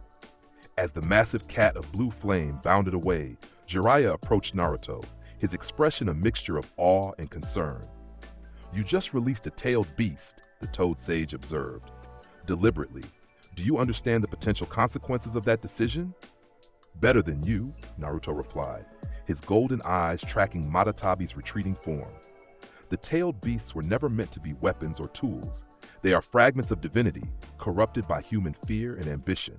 In freedom, Matatabi may reclaim some portion of its original nature." Jiraiya shook his head slowly. "The 5 great nations won't see it that way. They'll view an uncaptured Biju as a threat or an opportunity." "The power balance." "Power balances only matter to those who stand on equal footing," Naruto interrupted. "I stand at the pinnacle. From such heights, the squabbles of nations over fragments of divine power seem petty." Their return to Konoha brought expected controversy. Tsunade, upon hearing Jiraiya's report of the Akatsuki confrontation and the release of the Two-Tails, called an emergency meeting of the council. "You deliberately released a tailed beast," Homura stated, his tone accusatory as he addressed Naruto. "A power that rightfully belonged to Kumogakure. This could be considered an act of war." "The Two-Tails belongs to no one," Naruto replied, standing before the council with the same imperial bearing he always displayed. "Divine power cannot be owned, only borrowed or channeled. Matatabi has agreed to terms that protect innocent lives. That should be sufficient." Danzo leaned forward, his visible eye narrowed. "And who enforces these terms if the beast violates them? You alone? Should the security of nations rest on the judgment of a single individual, regardless of power?" "Yes," Naruto answered simply. "Divine judgment requires no committee, no consensus. The sun rises alone, and its light reveals truth without consultation or compromise." The debate continued for hours, but ultimately the reality of the situation prevailed. Naruto's power had grown to the point where conventional authority structures held little practical influence over his actions. The best the council and Hokage could do was guide his attention toward threats that aligned with Konoha's interests. In the weeks that followed, reports confirmed that the Akatsuki had indeed ceased their active hunt for Jinchuriki. Pain, or more accurately, Nagato, using the 6 paths of pain, had withdrawn his operatives to their base in Amegakure, apparently reconsidering their approach in light of the devastating losses incurred. The masked man who called himself Madara, however, continued to operate from the shadows. Intelligence gathered by Jiraiya's network suggested he was pursuing an alternative approach, researching ancient sites connected to the Sage of 6 Paths and the origin of the tailed beasts. When this information reached Naruto, his reaction was immediate and decisive. The false Madara seeks the origin point, he observed, golden eyes fixed on the horizon as he stood atop the Hokage monument. He believes there lies a power that can challenge even sunshine. He is mistaken, but dangerous in his delusion. Turning to Jiraiya, who had delivered the intelligence personally, Naruto continued, "The time has come to confront pain directly. Through him, we shall draw out the masked one and end this shadow game." Attacking Amegakure is no small undertaking, Jiraiya cautioned. Pain controls the village absolutely. The rain itself acts as his sensory network. No one enters without his knowledge. Rain evaporates in sufficient heat, Naruto replied, golden light pulsing around him as the sun climbed toward its zenith. Prepare yourself, Toad Sage. We depart at noon, when divine judgment stands at its peak. As promised, when the sun reached its highest point, Naruto and Jiraiya departed Konoha, bound for Amegakure. Tsunade, recognizing the potential diplomatic implications, officially designated their mission as intelligence gathering only, a fiction everyone understood would not survive contact with reality. The journey to the perpetually rain-soaked village took 3 days. As they approached the border, Jiraiya outlined what he knew of Pain's abilities. He possesses the Rinnegan, the same legendary eyes as the Sage of 6 Paths, the Toad Sage explained. This grants him mastery over all 5 basic nature transformations and unique abilities beyond that. More concerning, he operates through 6 bodies simultaneously, each with different powers but sharing a linked visual field. 6 paths, 1 mind, Naruto observed. An interesting approach, but ultimately flawed. Dividing attention dilutes focus. Against the concentrated power of sunshine, such division is fatal. As they reached the outer boundary of Amegakure, the perpetual rainfall intensified, chakra-infused droplets serving as Pain's sensory network. Naruto paused at the edge of this down as they reached the outer boundary of Amegakure. The perpetual rainfall intensified, chakra-infused droplets serving as Pain's sensory network. Naruto paused at the edge of this downpour, golden eyes narrowing as he observed the curtain of water before them. A clever technique, he acknowledged, using the very elements as eyes and ears, but even the most persistent rain evaporates before sufficient heat. Extending one hand toward the rainfall, Naruto spoke with quiet authority. Cruel sun. The miniature sun that formed above his palm grew steadily until it reached the size of a house, radiating such intense heat that the air around them wavered. With a casual gesture, Naruto sent it forward into the rainfall. Where sun and water met, massive clouds of steam erupted, then creating a corridor of dry air that extended for miles toward the hidden village's center. The pathway is cleared, Naruto stated, stepping forward into what should have been drenching rain. Pain now knows we approach. His response shall determine the measure of judgment he receives. Jiraiya shook his head in amazement. You just negated Pain's primary sensory and defense mechanism like it was nothing. I spent years trying to find ways to infiltrate this village undetected. Subterfuge is for those who lack the power to walk the direct path, Naruto replied, golden light intensifying around him as they proceeded through the corridor of evaporated rainfall. One who stands at the pinnacle need not hide his approach. Their advance toward Amegakure's center was met with increasing resistance. First came standard shinobi patrols, rain ninja loyal to Pain who attempted to intercept the intruders. These were dispatched with minimal effort, not killed but rendered unconscious by precisely controlled bursts of Sunshine's energy. You show restraint, Jiraiya observed after Naruto incapacitated a squad of rain ninja with a flash of golden light that overloaded their nervous systems without causing permanent damage. These are mere pawns, Naruto explained, stepping over the unconscious forms. They follow pain out of faith or fear, not malice. Divine judgment discriminates between willing accomplices and misguided followers. As they neared the central tower of Amegakuro, a massive industrial structure that dominated the skyline, more formidable opposition appeared. The 6 paths of pain themselves arranged in formation before the tower's entrance. The god of Amegakure, Naruto identified, golden eyes sweeping across the 6 figures with their shared rinnegan and distinctive piercings. Or rather, his puppets. The true pain watches from elsewhere. Naruto Uzumaki, the central figure, the Deva path, addressed him. You have defied the natural order by entering this realm without permission. State your purpose before judgment is passed. Naruto's laugh echoed across the rain-slick plaza, golden light pulsing around him with each heartbeat. Who decided that?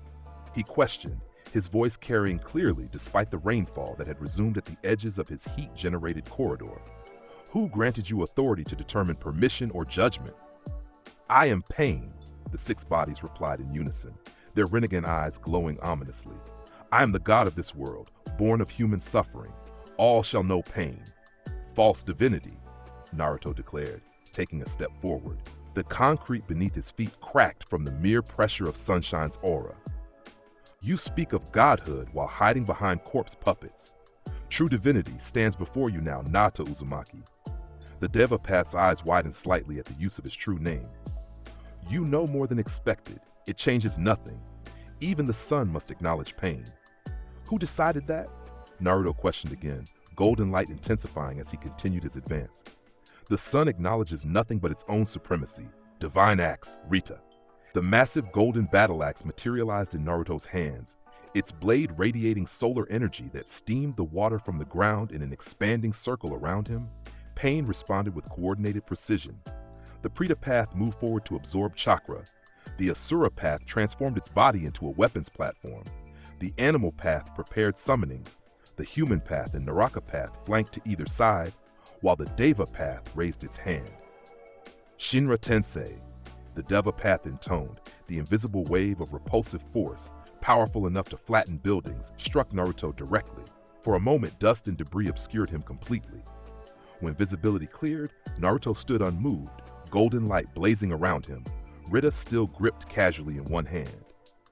Gravitational manipulation, Naruto observed. Impressive for mortal technique, but gravity itself bends to the sun's mass. Your push is meaningless against one who stands at the pinnacle. Without warning, Naruto moved. His speed defied perception, leaving only a trail of golden light as he appeared before the Prita path. Rita descended in a blinding arc, cleaving through the chakra-absorbing body before it could react. Unlike normal chakra, Sunshine's power wasn't absorbed, it simply erased what it touched. 1, Naruto counted calmly, already moving toward his next target. The Ashura path unleashed its full arsenal, missiles, blades, and energy beams converging on Naruto's position with devastating force. Naruto met this barrage with Rita, the golden axe cutting through projectiles and energy alike. When he reached the mechanized path, a single swing reduced it to particles of light. 2, he continued. The animal path slammed its palm to the ground. Summoning jutsu! Massive creatures appeared. A rhino, a multi-headed dog, a giant bird, all bearing the same rinnegan eyes as their summoner. They converged on Naruto from multiple angles, coordinated perfectly through their shared visual field. Naruto dismissed Rita, extending both hands toward the oncoming summons. Cruel Sun, dispersal. Multiple miniature suns formed around him, each targeting a different summoned beast. The concentrated solar energy didn't just defeat the creatures, it unmade them, breaking the summoning contract and sending them back to their realm in bursts of golden light. The animal path itself fell moments later, unable to evade as Naruto appeared before it. 3, he declared, as golden light enveloped the body, reducing it to ash. The human path attempted to grab Naruto from behind, its soul extraction technique ready to tear out his consciousness. As its hand made contact with Naruto's shoulder, however, the path recoiled, its fingers smoking from mere contact with Sunshine's aura. You would presume to extract my soul? Naruto questioned, turning slowly to face the retreating path. Divine souls are not for mortal hands to grasp. Pride flare. The controlled explosion of golden energy erupted from Naruto's body, engulfing the human path completely. When the light faded, nothing remained but a scorched outline on the rain-slick ground. 4, Naruto counted, turning his attention to the remaining paths. The Naraka path summoned the King of Hell, the massive spectral head emerging from the ground with its judgment chains ready to entrap or restore the other paths. Naruto regarded this manifestation with mild interest. A crude imitation of divine judgment, he observed, extending one hand toward the spectral construct.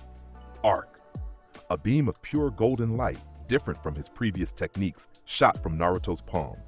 When it struck the King of Hell, the effect was immediate and dramatic.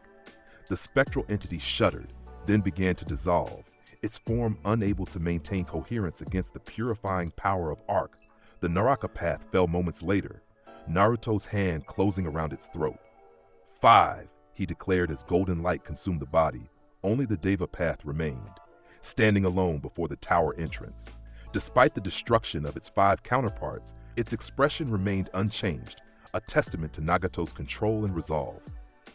Impressive, the Deva path acknowledged, but futile.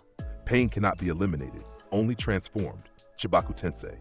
The Deva path raised both hands skyward. In the air above Amegakure, a small black sphere formed, a gravitational singularity of immense power. Debris, water, and even parts of buildings began to rise toward this point, forming a rapidly growing planetoid that threatened to consume the entire village. Your ultimate technique, Naruto observed, golden eyes tracking the growing sphere. The creation of a false celestial body through gravitational manipulation. Ambitious, but misguided. As the gravitational pull intensified, Jiraiya, who had been observing the battle from a safe distance, found himself struggling to maintain his position. Naruto, this technique could destroy the entire village if it continues growing. Then it shall not continue, Naruto replied simply. Looking upward at the growing planetoid, he extended one hand toward the heavens. Cruel sun, maximum. The miniature sun that formed above his palm expanded rapidly as it rose toward the Chibaku Tensei. By the time it reached the gravitational construct, Naruto's cruel sun had grown to massive proportions, dwarfing even Pain's technique. When the two forces collided, there was no contest. The concentrated solar energy simply erased the gravitational core, causing the entire structure to collapse. As debris rained down around them, Naruto controlled its descent with precise applications of Sunshine's power, ensuring no innocent structures or people were harmed by the fallout. The Deva path, witnessing the casual negation of Pain's strongest technique, finally showed a reaction, a slight widening of the Rinnegan eyes that suggested genuine surprise. Impossible, it stated. That technique cannot be overcome by normal means. Divine power is not normal, Naruto replied, advancing on the final path. Now, Naruto Uzumaki, let us end this shadow play. Show yourself, or I shall find you. The Deva path assessed Naruto for a long moment, then nodded once. Very well. Follow the black receivers. They will lead you to me. With that, the final path collapsed, the chakra receivers embedded in its body, pulsing once before going dormant. Naruto looked down at the fallen form, then at Jiraiya, who had rejoined him. These bodies were once living shinobi, Naruto observed. Another crime to answer for. Following the signal from the chakra receivers, Naruto and Jiraiya made their way through Amegakure's industrial landscape. Their path led to a massive paper tree, an enormous structure composed entirely of paper sheets, constantly shifting and reforming. Konan's work, Jiraiya identified, recognizing his former student's distinctive technique. She always had a gift for paper transformation jutsu. Inside the paper tree, they found what remained of Naruto Uzumaki, an emaciated figure connected to a mechanical throne by numerous black rods. Beside him stood Konan, her expression wary but determined as she positioned herself protectively before her childhood friend. Naruto Uzumaki, Nagato acknowledged, his Rinnegan eyes studying the golden-haired shinobi. Or perhaps I should address you as cousin, given our shared Uzumaki heritage. Blood ties do not excuse false claims to divinity, Naruto replied, golden eyes taking in Nagato's withered form. You called yourself a god while bringing pain to others. Divine judgment does not recognize such presumption. Despite his physical weakness, Nagato's presence remained formidable, the Rinnegan's power evident in his gaze. I sought peace through pain, he explained. to make humanity understand suffering so deeply that they would abandon warfare. What alternative does your divine judgment offer? Peace through superior power, Naruto stated simply. When one stands at the pinnacle, those below must acknowledge their place or face erasure. True peace comes not from shared pain, but from recognized hierarchy. Jiraiya stepped forward, his expression troubled. Nagato, what happened to the idealistic children I once taught? How did you come to this? Life happened, Sensei, Konan replied softly. War, loss, Yahiko's death. We learned that idealism without power changes nothing. And so you sought the ultimate power, Naruto observed, his gaze fixed on Nagato. The Rinnegan, the tailed beasts, the 10 tails. But your ambition exceeds your understanding. Nagato's emaciated face showed a flicker of surprise. You know of the 10 tails? Impressive. Few have connected those pieces. Divine power recognizes its fragments, Naruto replied. The tailed beasts are merely splinters of the whole, corrupted, diminished, but still carrying traces of divinity. Your plan to reunite them demonstrates ambition, but not wisdom. For a long moment, silence filled the paper chamber as Nagato studied Naruto. Then, with evident effort, he spoke again. Show me then. If your divine judgment is superior to my vision of peace through pain, demonstrate it. What would you do with the power you possess? I do not bring peace, Naruto clarified, golden light pulsing around him. I bring order. Those who accept their place beneath the sun live in its warmth. Those who challenge it burn in its heat. A philosophy of tyranny, Nagato observed. A philosophy of natural law, Naruto countered. The sun does not apologize for outshining the stars, nor should it. Each exists in its ordained place. Disruption of that order brings only chaos. As they spoke, a subtle distortion appeared at the edge of the chamber, a spiral pattern in the air that solidified into the masked figure who called himself Madara Uchiha. An interesting philosophical debate, the masked man commented, his single visible eye fixed on Naruto, but ultimately irrelevant. Pain has failed. The Akatsuki's original approach is compromised. The puppet master reveals himself, Naruto observed, turning to face the newcomer. Obito Uchiha, not Madara as you claim. Behind his mask, Obito's visible eye widened slightly. You continue to surprise, Sunshine Vessel. Few have seen through that disguise. Divine sight perceives truth beneath falsehood, Naruto replied. Your chakra signature, though altered, retains its original pattern. The eye you stole does not change who you are. Obito gave a small, humorless laugh. Identity is malleable. I abandoned Obito long ago. I am merely the instrument of the Eye of the Moon plan now, the vehicle through which true peace will be achieved. Another false claim to peace, Naruto stated, golden light intensifying around him. Your infinite Tsukuyomi would trap humanity in dreams while their bodies serve as vessels for the divine tree. Not peace, but surrender. Not life, but extended death. For the first time, Obito showed genuine surprise. Your knowledge exceeds all expectations. How could you possibly know the details of the plan? As I told Pain, divine power recognizes its fragments, Naruto explained. The divine tree, the 10 tails, the fruit that granted the Otsutsuki their power, all connected, all fragments of a greater whole. Nagato, listening to this exchange, looked between Naruto and Obito with growing understanding. You used us, he said to the masked man. The Akatsuki was never meant to create peace through pain. It was merely a tool for gathering the tailed beasts. A means to an end, Obito acknowledged without remorse. Pain was a useful concept to motivate you, but the true goal was always the infinite Tsukuyomi, the only path to genuine peace. False peace, Naruto countered, taking a step toward Obito. Golden light concentrated around his form, the temperature in the paper chamber rising noticeably. Now, judgment comes for you, false Madara. Your manipulation ends today. Obito's hand rose to his mask, adjusting it slightly. Another time, perhaps. This confrontation has been informative, but premature.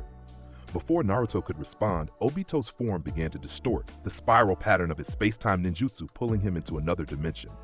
Naruto extended his hand, golden light shooting forth to intercept, but too late. The masked Uchiha vanished, his final words lingering in the chamber. We will meet again, Sunshine Vessel, when the war begins. The paper chamber fell silent as Naruto lowered his hand, golden eyes fixed on the space where Obito had been. He flees, but cannot hide. Divine judgment finds all, regardless of dimension or distance. Returning back to Nagato and Konan, Naruto addressed the emaciated Rinnegan wielder directly. Your path was misguided, but not without purpose. You sought to change a world broken by cycles of hatred and warfare. For that intention, if not your methods, judgment may be tempered. Nagato's Rinnegan eyes studied Naruto for a long moment. You speak of judgment, yet offer conditional mercy. Perhaps your divine perspective is not as absolute as you claim. Divine judgment discerns nuance, Naruto replied. Those who act from misguided conviction differ from those who act from malice. Your actions require accounting, but your intent allows for reconsideration. What would you have me do? Naruto questioned. Surrender the Rinnegan? Disband the Akatsuki? Return to Konoha as a prisoner? I would have you make amends, Naruto stated, beginning with those whose lives were taken by your path techniques. Understanding dawned in Nagato's eyes. The outer path, Rinne rebirth. You want me to revive those I've killed? A start, Naruto confirmed. Divine judgment requires restitution where possible. Nagato considered this, then looked to Konan, who gave a small nod of encouragement. The technique will likely kill me, he noted. It requires life energy to restore life. Death comes to all mortals eventually, Naruto replied. The manner of that death, whether in service to redemption or in pursuit of false godhood, determines its meaning. After a moment's further consideration, Nagato nodded. Very well. I will perform the Rinne rebirth for those in Omegakure who died by my hand, but not beyond. The technique has limits, and my life energy would not sustain a wider resurrection. Acceptable, Naruto acknowledged. Begin. As Nagato formed the necessary hand seals, Konan moved to his side, supporting him physically and emotionally. The Rinnegan glowed with increased intensity as Nagato activated the outer path. Gedo, Rinne Tensei no Jutsu, he intoned. Throughout Omegakure, green light began to emanate from the ground. Bodies long dead stirred with renewed life, souls recalled from the pure world to their restored vessels. The cost was immediately evident. Nagato's already frail form began to wither further, his red hair turning white as his life energy transferred to those being revived. When the technique completed, Nagato slumped in his mechanical throne, barely clinging to life. Konan supported him, tears flowing freely down her face. It is done, Nagato whispered, his voice barely audible. Those I killed within Omegakure live again. Is divine judgment satisfied? Naruto approached, golden eyes assessing the dying Uzumaki. Your restitution is acknowledged. What remains of your life is yours to determine. With evident effort, Nagato raised one emaciated hand. Then I choose to entrust what remains to you, both my final moments and these eyes. The Rinnegan should not fall into Obito's hands. A wise decision, Naruto acknowledged, taking Nagato's outstretched hand. Golden light flowed between them, not destructive but warm and sustaining. Rest now, Nagato Uzumaki. Divine judgment has been rendered. As Nagato closed his eyes for the final time, a sense of peace replaced the pain that had defined his existence for so long. Konan, watching this exchange, wiped away her tears and faced Naruto with newfound resolve. What happens now? She asked. To Omegakure? To the Akatsuki remnants? To me? Omegakure requires leadership, Naruto replied. One who understands both its pain and its potential. As for the Akatsuki, those who serve pain's vision rather than Obito's manipulation may find new purpose. And you, Konan, must choose your own path. My path has always been alongside my friends, she stated. With Yahiko and Nagato gone, I will honor their original dream, peace through understanding, not through pain or illusion. She gestured to the village beyond the paper tree. I will rebuild Omegakure as it was meant to be. Naruto nodded once. A worthy ambition. Know that divine judgment watches, but need not intervene where justice guides action. Before departing Omegakure, Naruto performed two final tasks. First, with Konan's assistance, he secured Nagato's Rinnegan eyes, sealing them within a specialized container that Jiraiya provided. The power they represented was too significant to leave unprotected, especially with Obito still pursuing his plan. Second, he addressed the resurrected citizens of Omegakure, who had gathered in the central plaza, confused, disoriented, but undeniably alive once more. You have been granted a second life, Naruto declared, golden light radiating from his form as he spoke to the assembled crowd. Not by the one who called himself Pain, but through his final act of restitution. How you use this gift is yours to determine. But know this, Divine judgment watches always, even when the sun appears to set. The journey back to Konoha was marked by contemplative silence. Jiraiya, processing all he had witnessed, finally spoke as they crossed the border into Fire Country. "You showed mercy," the Toad Sage observed, to Nagato, to Konan, even to the resurrected citizens. "That's not consistent with your usual approach to divine judgment." "You misunderstand the nature of true judgment," Naruto replied, golden eyes fixed on the horizon. "It is not blind punishment, but perfect discernment. Those who can be redeemed should be given the opportunity. Those who cannot must be removed. The sun nurtures what can grow and burns away what threatens the whole." Upon their return to Konoha, Naruto delivered his report directly to Tsunade. The fifth Hokage listened with increasing concern as he described the confrontation with pain, Nagato's redemption and death, and most significantly, Obito's ominous parting words. "War," Tsunade repeated, her expression grim. He specifically mentioned war beginning, not conflict, not battle, but war. "The false Madara recognizes that individual confrontation with me is futile," Naruto explained. "He will seek strength in numbers, an army to overwhelm or distract while he pursues the remaining tailed beasts." "We need to warn the other hidden villages," Tsunade decided. "If Obito intends to start a war, all nations are at risk. The 5 Kage summit is scheduled for next month. This information changes everything." "The summit will be a target," Naruto observed. "Gathering all 5 Kage in one location presents an opportunity Obito will not ignore." "Then you'll accompany me," Tsunade stated, making a decision. "As Konoha's deterrent." Naruto inclined his head slightly. "Divine judgment shall attend the summit." In the weeks leading up to the 5 Kage summit, intelligence reports confirmed Naruto's prediction. The remnants of Akatsuki, now clearly under Obito's direct control, had increased their activities dramatically. Kasame Hoshigaki had been spotted tracking the 8 Tails Jinchuriki, Killer Bee. The masked man himself had been seen at various ancient sites connected to the Sage of 6 Paths. Most concerning was the report that Kabuto Yakushi, formerly Orochimaru's right hand, had approached the Akatsuki offering an alliance. The nature of his contribution remained unknown, but given his expertise in forbidden techniques, particularly those involving reanimation, the implications were troubling. When the day of the summit arrived, Naruto accompanied Tsunade to the Land of Iron, a neutral territory ruled by samurai rather than shinobi. As they approached the meeting location, a fortress built to withstand both conventional attacks and chakra-based techniques, snow began to fall, covering the landscape in pristine white. "The cold doesn't affect you at all, does it?"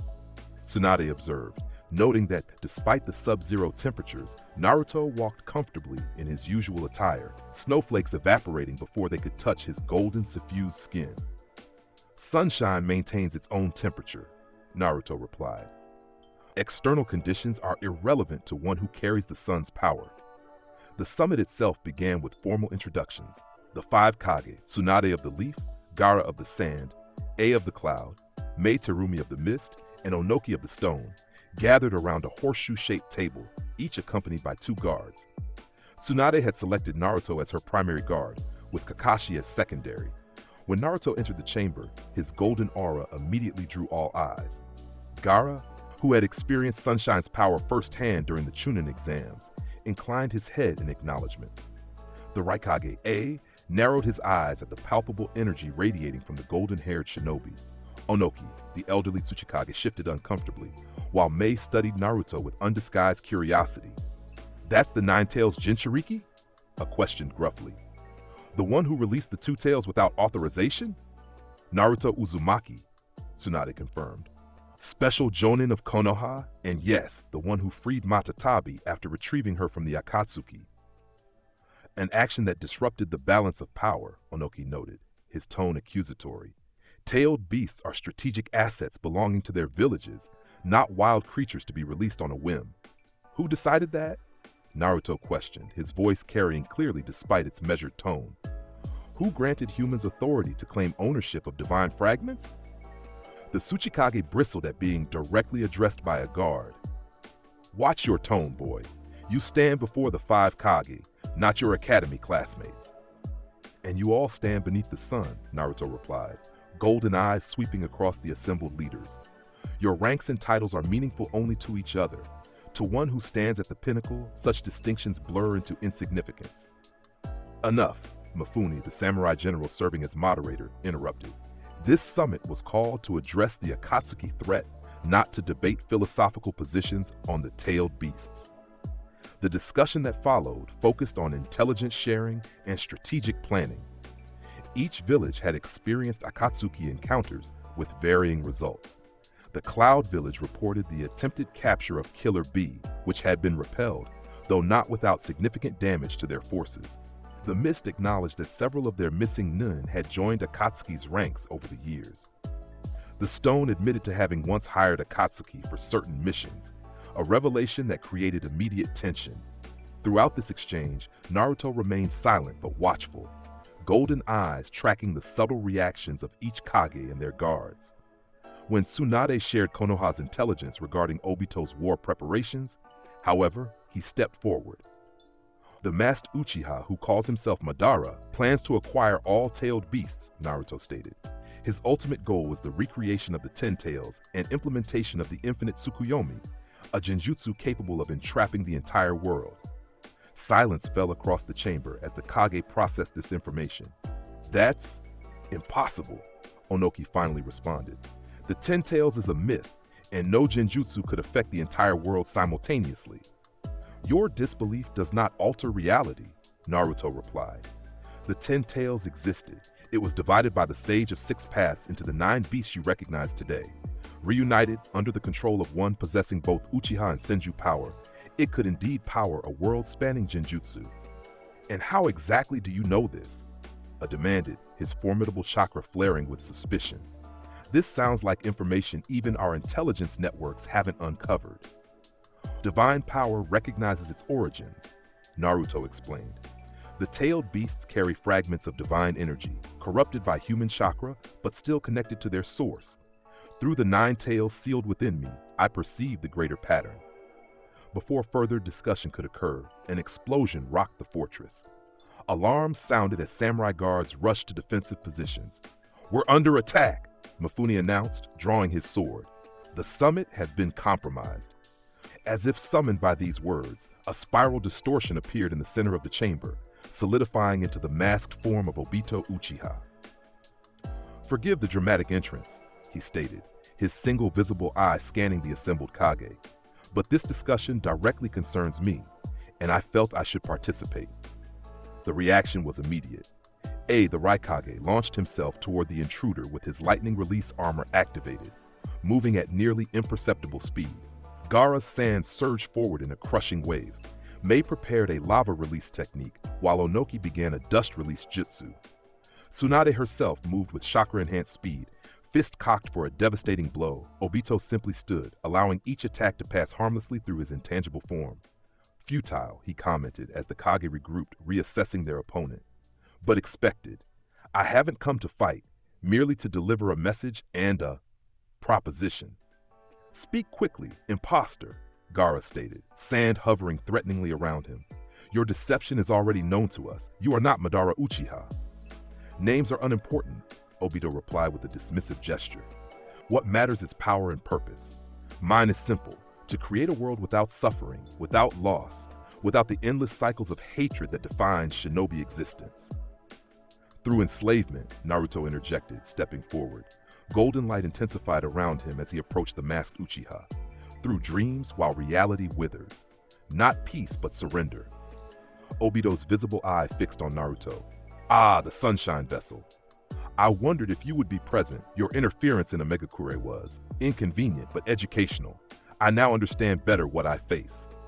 "You understand nothing," Naruto replied, golden light pulsing with each heartbeat.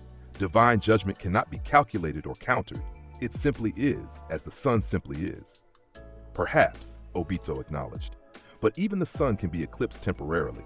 My proposition is simple. Surrender the remaining Jinchuriki willingly, and the transition to the new world will be peaceful. Resist, and what follows will be the greatest war the shinobi world has ever known." "You threaten war against the combined might of all 5 great nations?" Onoki questioned incredulously.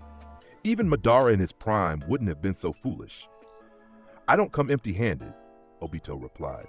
A complex hand seal caused the floor to ripple, and from it rose white humanoid figures, plant-like creatures with simplified features and powerful chakra signatures. These white Zetsu represent just a fraction of my army. 100,000 await my command, each equal to a Chunin-level shinobi. The revelation sent shockwaves through the chamber. Even with their combined forces, the 5 great nations would be hard-pressed to match those numbers. Additionally, Obito continued, my alliance with Kabuto Yakushi has granted access to his perfected Impure World reincarnation technique. Imagine facing not only my Zetsu army, but also every legendary shinobi who ever lived, all under my control, immortal and tireless. You would desecrate the dead to fight your war? Mei asked, disgust evident in her voice. I would use every tool available to create perfect peace, Obito corrected. The end justifies any means. Throughout this exchange, Naruto had been silent, golden eyes fixed on Obito with unwavering intensity. Now, as the masked Uchiha completed his threat, Naruto stepped forward, positioning himself between Obito and the 5 Kage. Your army means nothing, he stated, golden light blazing around him with renewed intensity. Your reanimated legends mean nothing. Against divine judgment, all such forces are but kindling for the flame. Bold words, Obito replied, but untested. Are you prepared to face not only my forces, but also legends like the previous Kage, the 7 swordsmen, even Madara Uchiha himself, the real Madara, reanimated at the height of his power? Who decided that these forces would be sufficient? Naruto questioned, his voice resonating with authority that transcended his physical form. Who granted you confidence in the face of Sunshine's wrath? For a moment, tension hung in the air between them, divine certainty against fanatical conviction. Then, with a small shrug, Obito stepped back, his form beginning to distort. Consider my proposition, he addressed the Kage. You have 1 week to surrender the remaining Jinchuriki. After that, the 4th Great Ninja War begins. No nation will be spared, no village left standing. The choice between peaceful transition and devastating conflict rests with you. As Obito vanished in his signature spiral, the chamber erupted into urgent discussion. The Kage, facing an unprecedented threat, began immediate strategic planning. We must form an alliance, Gaara proposed, his voice cutting through the chaos. Not just a non-aggression pact, but a true unified force. The 5 great nations fighting as one against this threat. Agreed, I responded, surprising many with his immediate support. My brother is one of the targets. I will not surrender him, nor will I allow the cloud to stand alone. One by one, the other Kage voiced their agreement. Even Onoki, the oldest and most skeptical, recognized the necessity of unprecedented cooperation. Then it's settled, Tsunade declared. The Shinobi Alliance is formed. Now we prepare for war. Throughout this exchange, Naruto remained focused on the space where Obito had vanished, golden eyes narrowed in contemplation. You're unusually quiet, Tsunade observed when the initial planning concluded. Thoughts on our strategy? Your alliance is necessary but insufficient, Naruto replied. Conventional forces cannot counter the Impure World reincarnation. Only divine power can truly judge those who have already been judged by death itself. Meaning what exactly? Kakashi inquired, joining the conversation. Naruto's golden eyes shifted to the horizon, where the sun was beginning its descent toward evening. Meaning the coming war will not be won by numbers or strategy alone. It will be won by those who stand at the pinnacle of power, those capable of challenging even death's boundaries. The week that followed saw frantic preparation across all 5 great nations. The newly formed Shinobi Alliance established joint command structures, communication protocols, and battlefield strategies. Intelligence networks worked overtime gathering information on Akatsuki movements and potential reanimation targets.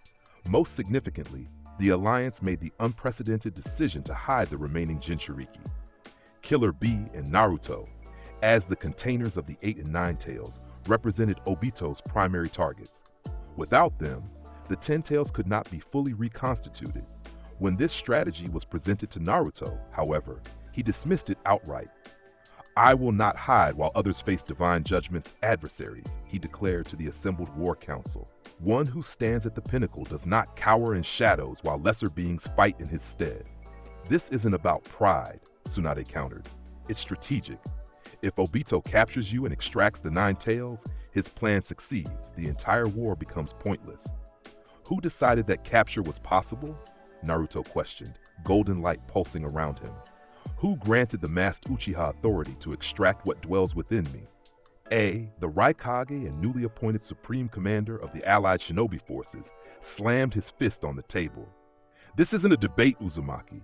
This is a direct order from the Allied Command. You and Killer Bee will be secured on the island Turtle where Obito cannot reach you. Naruto's golden eyes fixed on the Raikage with such intensity that the much larger man found himself taking an involuntary step back. I acknowledge your authority over your ninja, Naruto stated calmly. I even acknowledge your position as Supreme Commander, but you have no authority over divine judgment. I will participate in this war, not as a weapon to be deployed or a treasure to be hidden, but as the arbiter of pride, the one who stands at the pinnacle of all races. Before the argument could escalate further, Gaara intervened.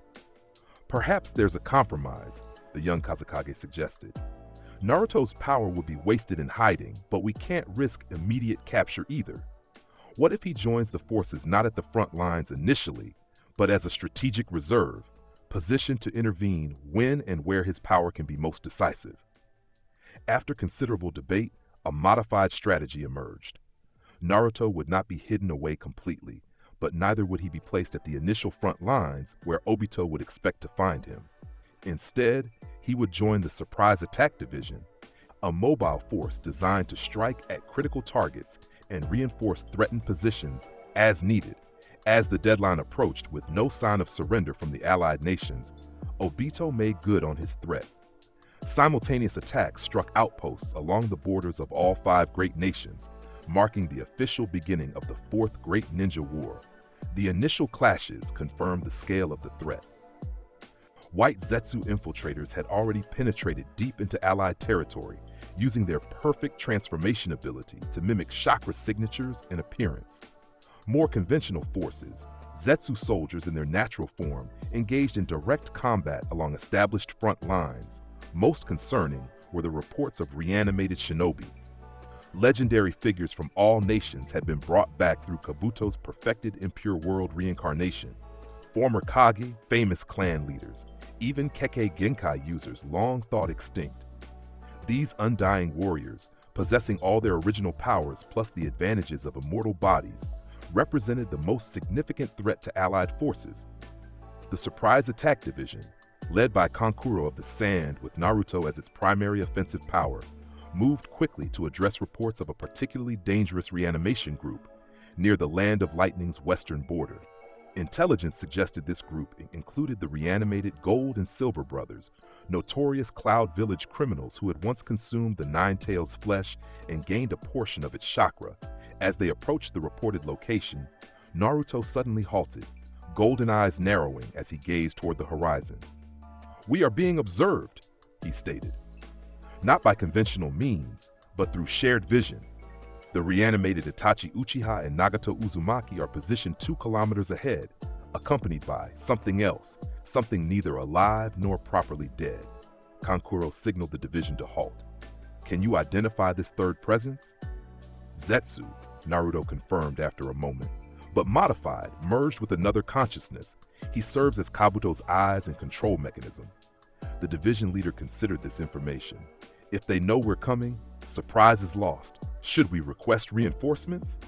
"Unnecessary," Naruto replied, golden light intensifying around him as midday approached. "Divine judgment requires no assistance to address those already judged by death." Despite Kankuro's concerns, Naruto advanced directly toward the reanimated shinobi. As he approached a clearing in the dense forest, 2 figures emerged from the shadows. Itachi Uchiha and Nagato Uzumaki, both bearing the distinctive cracked appearance and darkened sclera of Impure World reincarnation subjects. "Naruto Uzumaki," Itachi acknowledged, his voice carrying the hollow quality common to reanimated shinobi. "We meet again, though not by choice." "Vessel of Sunshine," Nagato added, his emaciated form restored to mobility through the reanimation technique. "Our last encounter ended with my death and judgment. I had not expected a second meeting." "Death should be final," Naruto replied, golden eyes assessing the reanimated pair. "This technique is an affront to the natural order. Divine judgment does not recognize its authority to overrule death's verdict. From the trees behind them, a third figure emerged, a white Zetsu, but with half its body overtaken by what appeared to be Kabuto's scaled flesh and one of his eyes. Fascinating, the Kabuto Zetsu hybrid commented. I've been eager to test my perfect reanimations against your divine power, Naruto Uzumaki. These two should provide an excellent benchmark, both S-rank shinobi who knew you in life. Your desecration ends here, Snake Apprentice, Naruto declared, golden light blazing around him as noon approached. Divine Axe, Rita. The massive golden battle axe materialized in Naruto's hands, solar energy radiating from its blade in palpable waves. Without waiting for further dialogue, Naruto launched himself toward the reanimated pair. Kabuto, controlling the reanimations, forced Itachi and Nagato into immediate defensive action. The Uchiha's eyes shifted to Mangekyo Sharingan, black flames of Amaterasu erupting toward Naruto. Simultaneously, Nagato extended both hands, using the Deva Path's repulsive force to push Naruto back. Neither technique produced its intended effect. Naruto moved through the black flames as though they weren't there. Sunshine's power simply negating Amaterasu's heat. The gravitational repulsion similarly failed to halt his advance, divine power counteracting the Renegade's force. Impossible, the Kabuto Zetsu hybrid muttered, adjusting his strategy. Nagato, full Asura Path transformation. Itachi Susanoo. The reanimated shinobi responded instantly to their controller's commands. Nagato's body transformed, mechanical components erupting from his flesh as the Asura Path granted him weaponized limbs and integrated artillery. Simultaneously, Itachi's spectral guardian manifested, the towering form of Susanoo, complete with the legendary Yata mirror and sword of Tatsuka. Divine power against legendary artifacts, Naruto observed, golden light intensifying as noon drew closer. A fitting test of hierarchy. When Nagato's transformed body unleashed its full arsenal, chakra beams, missiles, and blade attacks converging from multiple angles, Naruto responded with casual certainty. Rita moved in golden arcs, intercepting and negating each attack. Where the axe connected with Nagato's mechanized components, they simply disintegrated, solar energy erasing the reanimated matter. The body is immortal through this technique, Naruto noted, as Nagato's destroyed parts began to regenerate, but not immune to divine judgment. Cruel sun. The miniature sun that formed above Naruto's palm shot toward Nagato with devastating speed. When it connected, the effect was immediate and dramatic.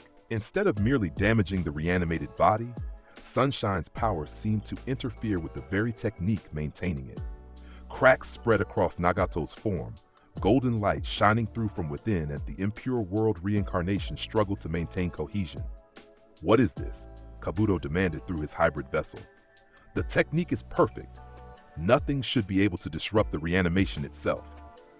Divine power judges both the vessel and the soul within, Naruto explained, turning his attention to Itachi Susanoo. Neither belongs in this realm after death has rendered its verdict. Itachi Susanoo advanced, the Yata mirror positioned to deflect any attack, while the sword of Tatsuka prepared to seal whatever it pierced. These legendary weapons, said to be invincible in their respective functions, represented the pinnacle of spiritual armaments.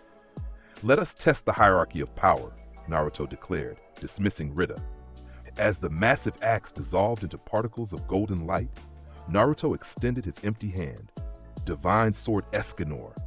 A blade of pure solar energy formed in his grasp, its light so intense that even the reanimated shinobi, who required no vision to see, found their perception affected.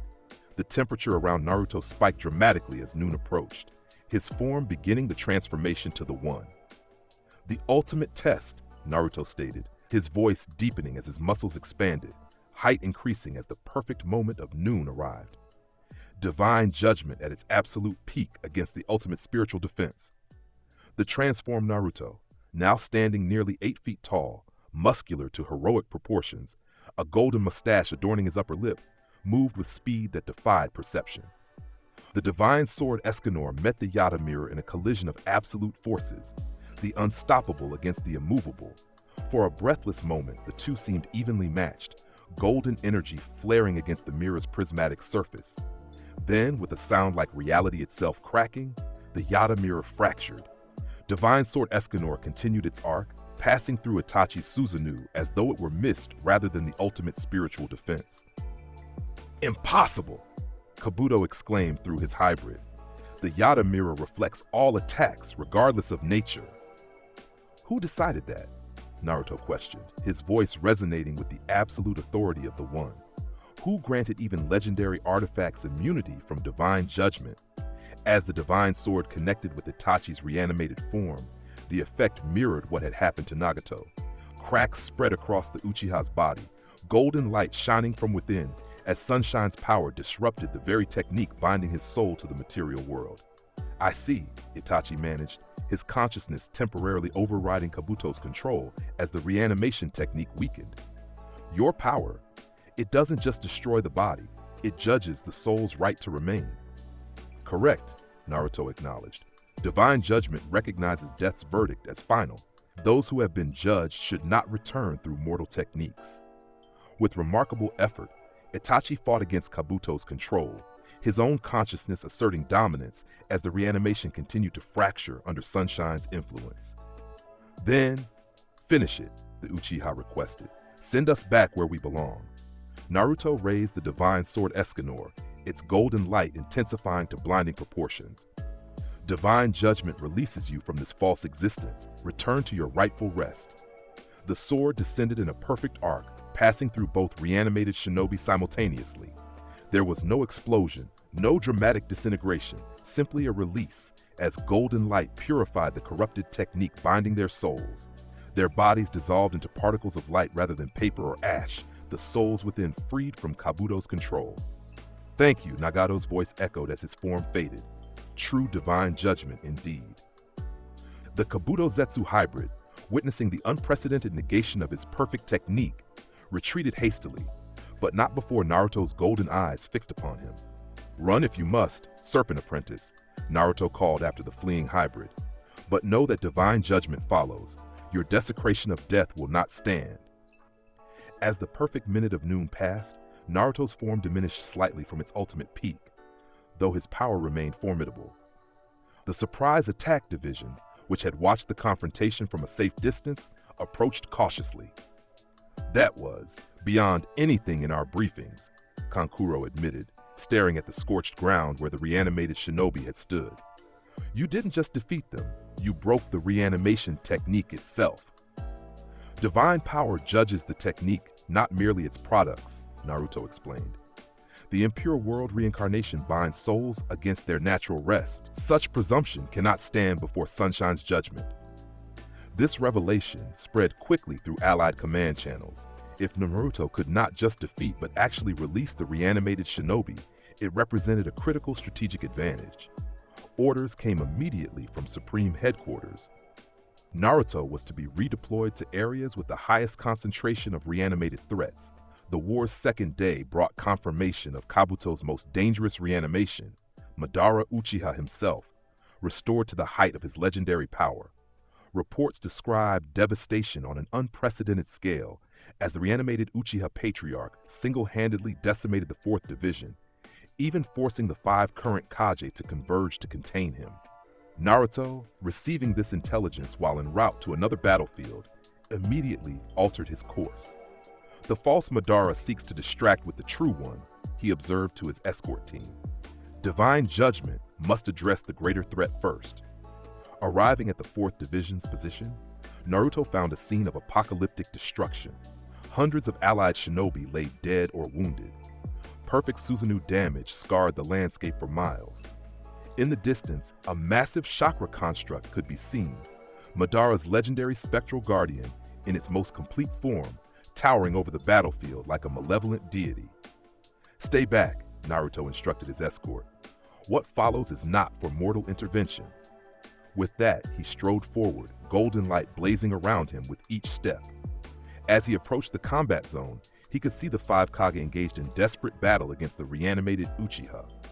Despite their combined efforts, Tsunade's strength, Gaara's sand, Ei's lightning, Mei's lava, and Onoki's dust release, they were clearly outmatched. Madara, standing atop his perfect Susanoo with arms crossed, noticed Naruto's approach. Even from a distance, the Uchiha's reanimated eyes narrowed with interest at the golden figure advancing toward the battlefield. What's this? Madara's voice carried across the devastated landscape. Another challenger? Or perhaps something more interesting? Without responding to the taunt, Naruto continued his advance. The sun overhead was approaching its zenith, golden light intensifying around him with each step. Allied shinobi, recognizing him, created a path, wounded being carried clear as the temperature rose dramatically in his vicinity. When he reached the front lines, the 5 cog had been driven back once more, all showing signs of exhaustion and injury. Tsunade, seeing Naruto's arrival, called out, "Be careful! This isn't like other reanimations. He's using the full extent of his legendary power." "As he should," Naruto replied, golden eyes fixed on the towering Susanoo.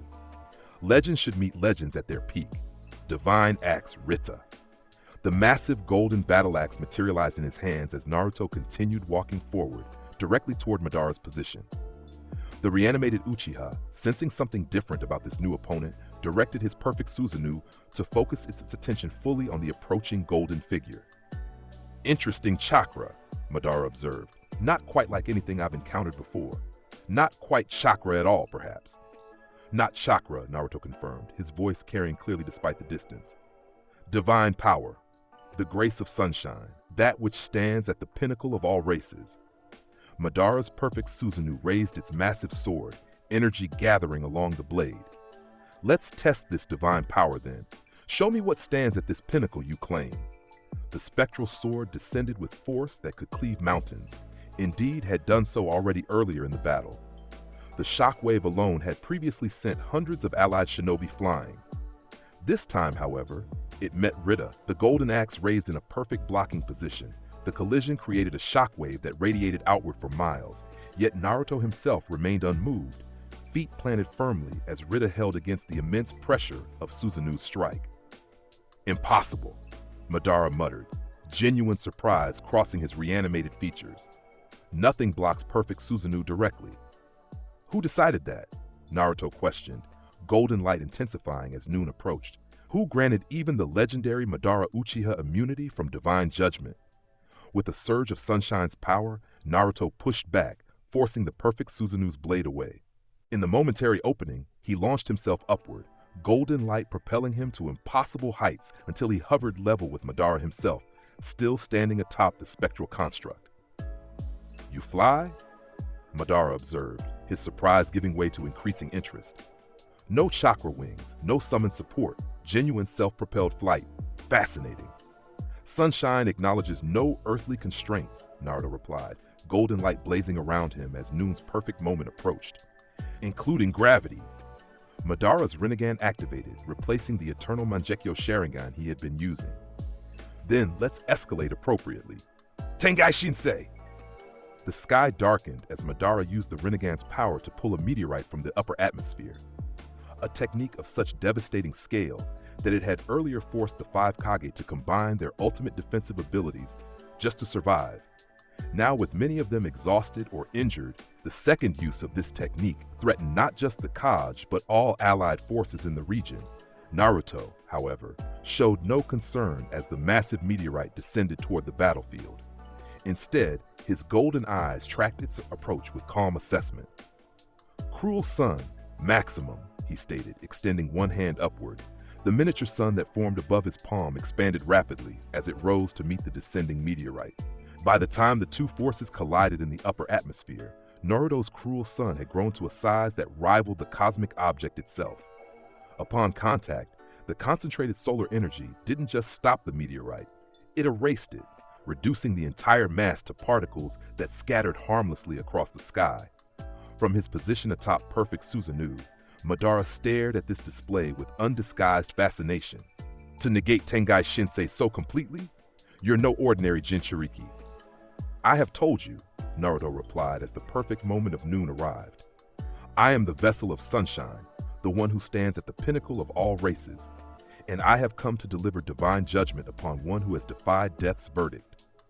As he spoke, Naruto's transformation reached its peak. His form expanded dramatically, muscles bulging, height increasing until he stood nearly 8 feet tall. A golden mustache adorned his upper lip, and an almost crown-like effect of pure light formed above his head. The temperature around him spiked so dramatically that the air itself began to shimmer, the very atmosphere struggling to contain the heat generated by the one. Divine Sword Escanor, Naruto intoned, Rita dismissing itself as the ultimate weapon of Sunshine's brow. Grace formed in his hand. Madara, sensing the astronomical increase in power, responded by channeling more chakra into his perfect Susanoo, the spectral guardian growing even larger, its armor thickening as the Uchiha prepared for unprecedented combat. "Come then, Sunshine Vessel," Madara called, a smile of genuine battle lust spreading across his reanimated features.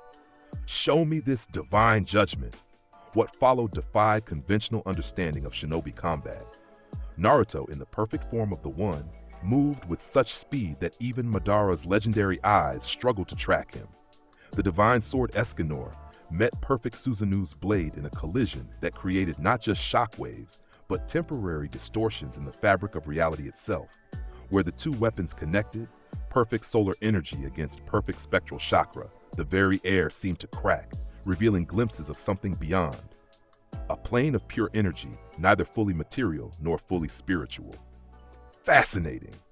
Madara exclaimed as they exchanged blows of impossible power. "In all my years, through all my battles, I've never encountered anything quite like this. Not quite chakra, not quite natural energy, but something primordial." "Divine power predates chakra itself," Naruto confirmed, the One's voice resonating with authority that transcended the physical realm. "Before the Sage of Six Paths, before the Divine Tree, before the Otsutsuki, there was sunshine." Their battle continued, each exchange devastating the landscape further. Perfect Susanoo's blade carved canyons with casual swings. The Divine Sword Escanor left trails of permanently altered reality where it passed, space itself seeming to burn in its wake. Allied forces retreated to safer distances, even the Kaji recognizing that this conflict had transcended conventional warfare. As the perfect minute of noon reached its conclusion, Naruto recognized the strategic necessity of ending the confrontation quickly. In the final seconds of the One's absolute power, he executed his decisive move.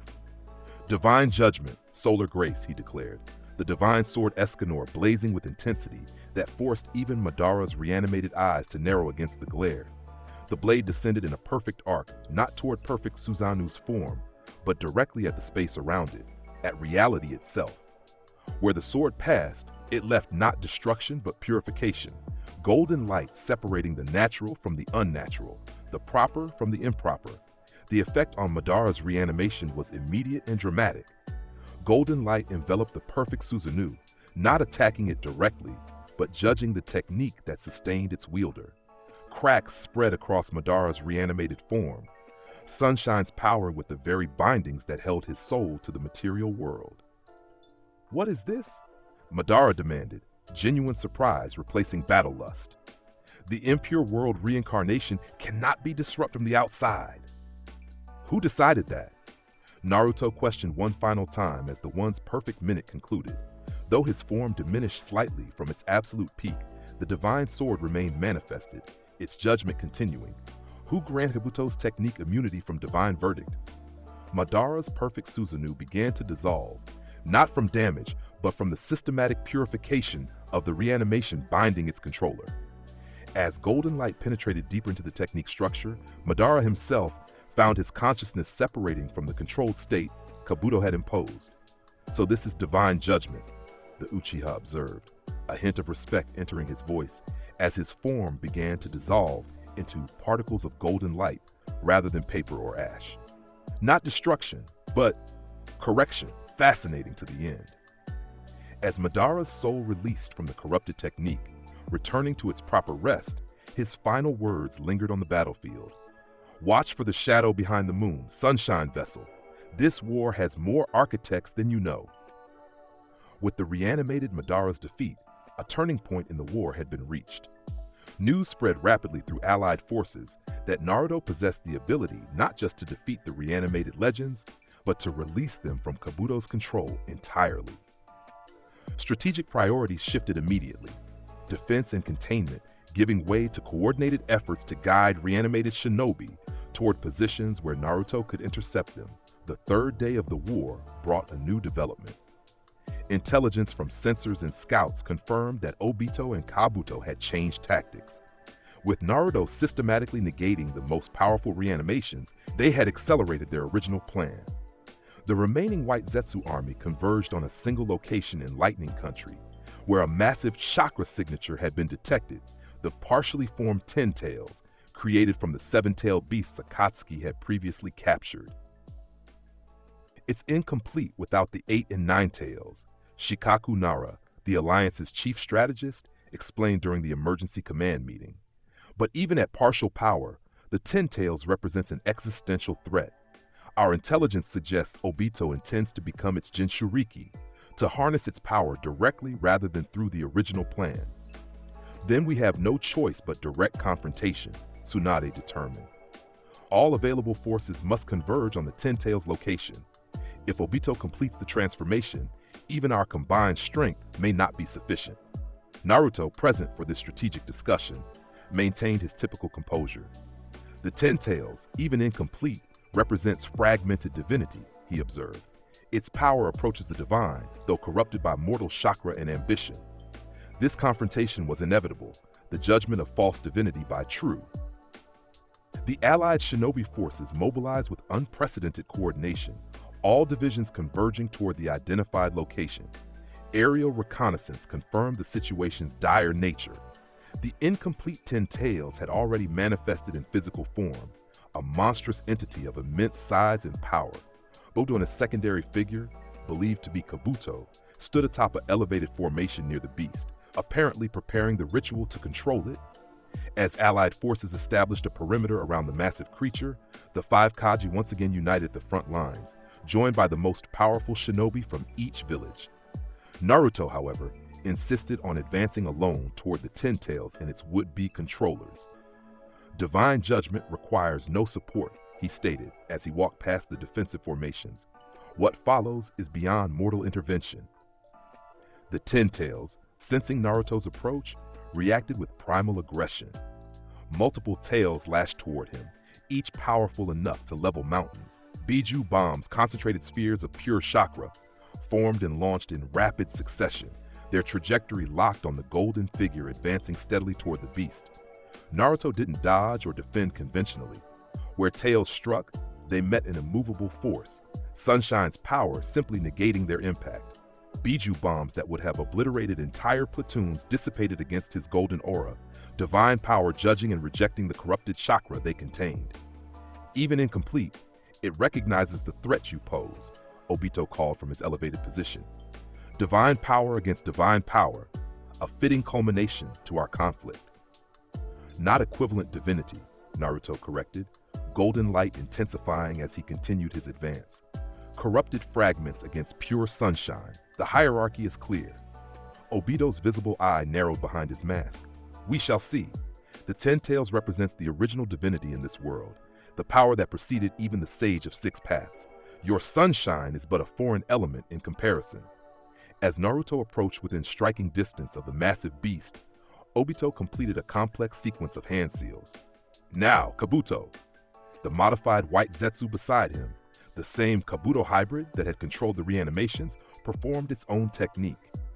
The ground beneath the Ten Tails glowed with an intricate sealing array, columns of energy rising to encircle both the beast and Obito himself. Geto Rinatensei no Jutsu, Kabuto intoned, using Nagato's stolen Rinnegan eyes embedded within the Zetsu body. Outer Path, Samsara of Heavenly Life.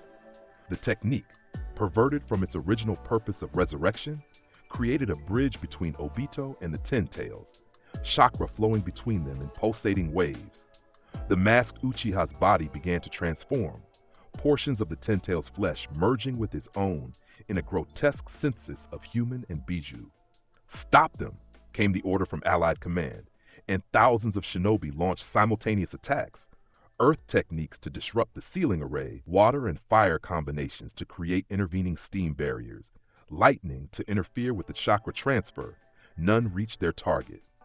An invisible barrier, generated by the sealing array itself, repelled all conventional attacks before they could interrupt the transformation. Naruto, however, continued his steady approach. Golden light blazed around him with increasing intensity as the midday sun reached toward its zenith. When he reached the edge of the ceiling array, he paused, golden eyes assessing the technique's structure. An impressive barrier, he acknowledged, but ultimately meaningless. Divine power acknowledges no boundaries established by mortal technique. With that simple declaration, Naruto stepped forward. Where his foot touched the ceiling array's boundary, golden light spread outward like ripples in water. The barrier, designed to repel even the most powerful chakra-based attacks, simply dissolved, Sunshine's power judging it as unnatural and removing it from existence. "Impossible!" Kabuto exclaimed, his hybrid form frantically attempting to reinforce the technique. That barrier incorporated elements from all 5 nature transformations, plus yin-yang release.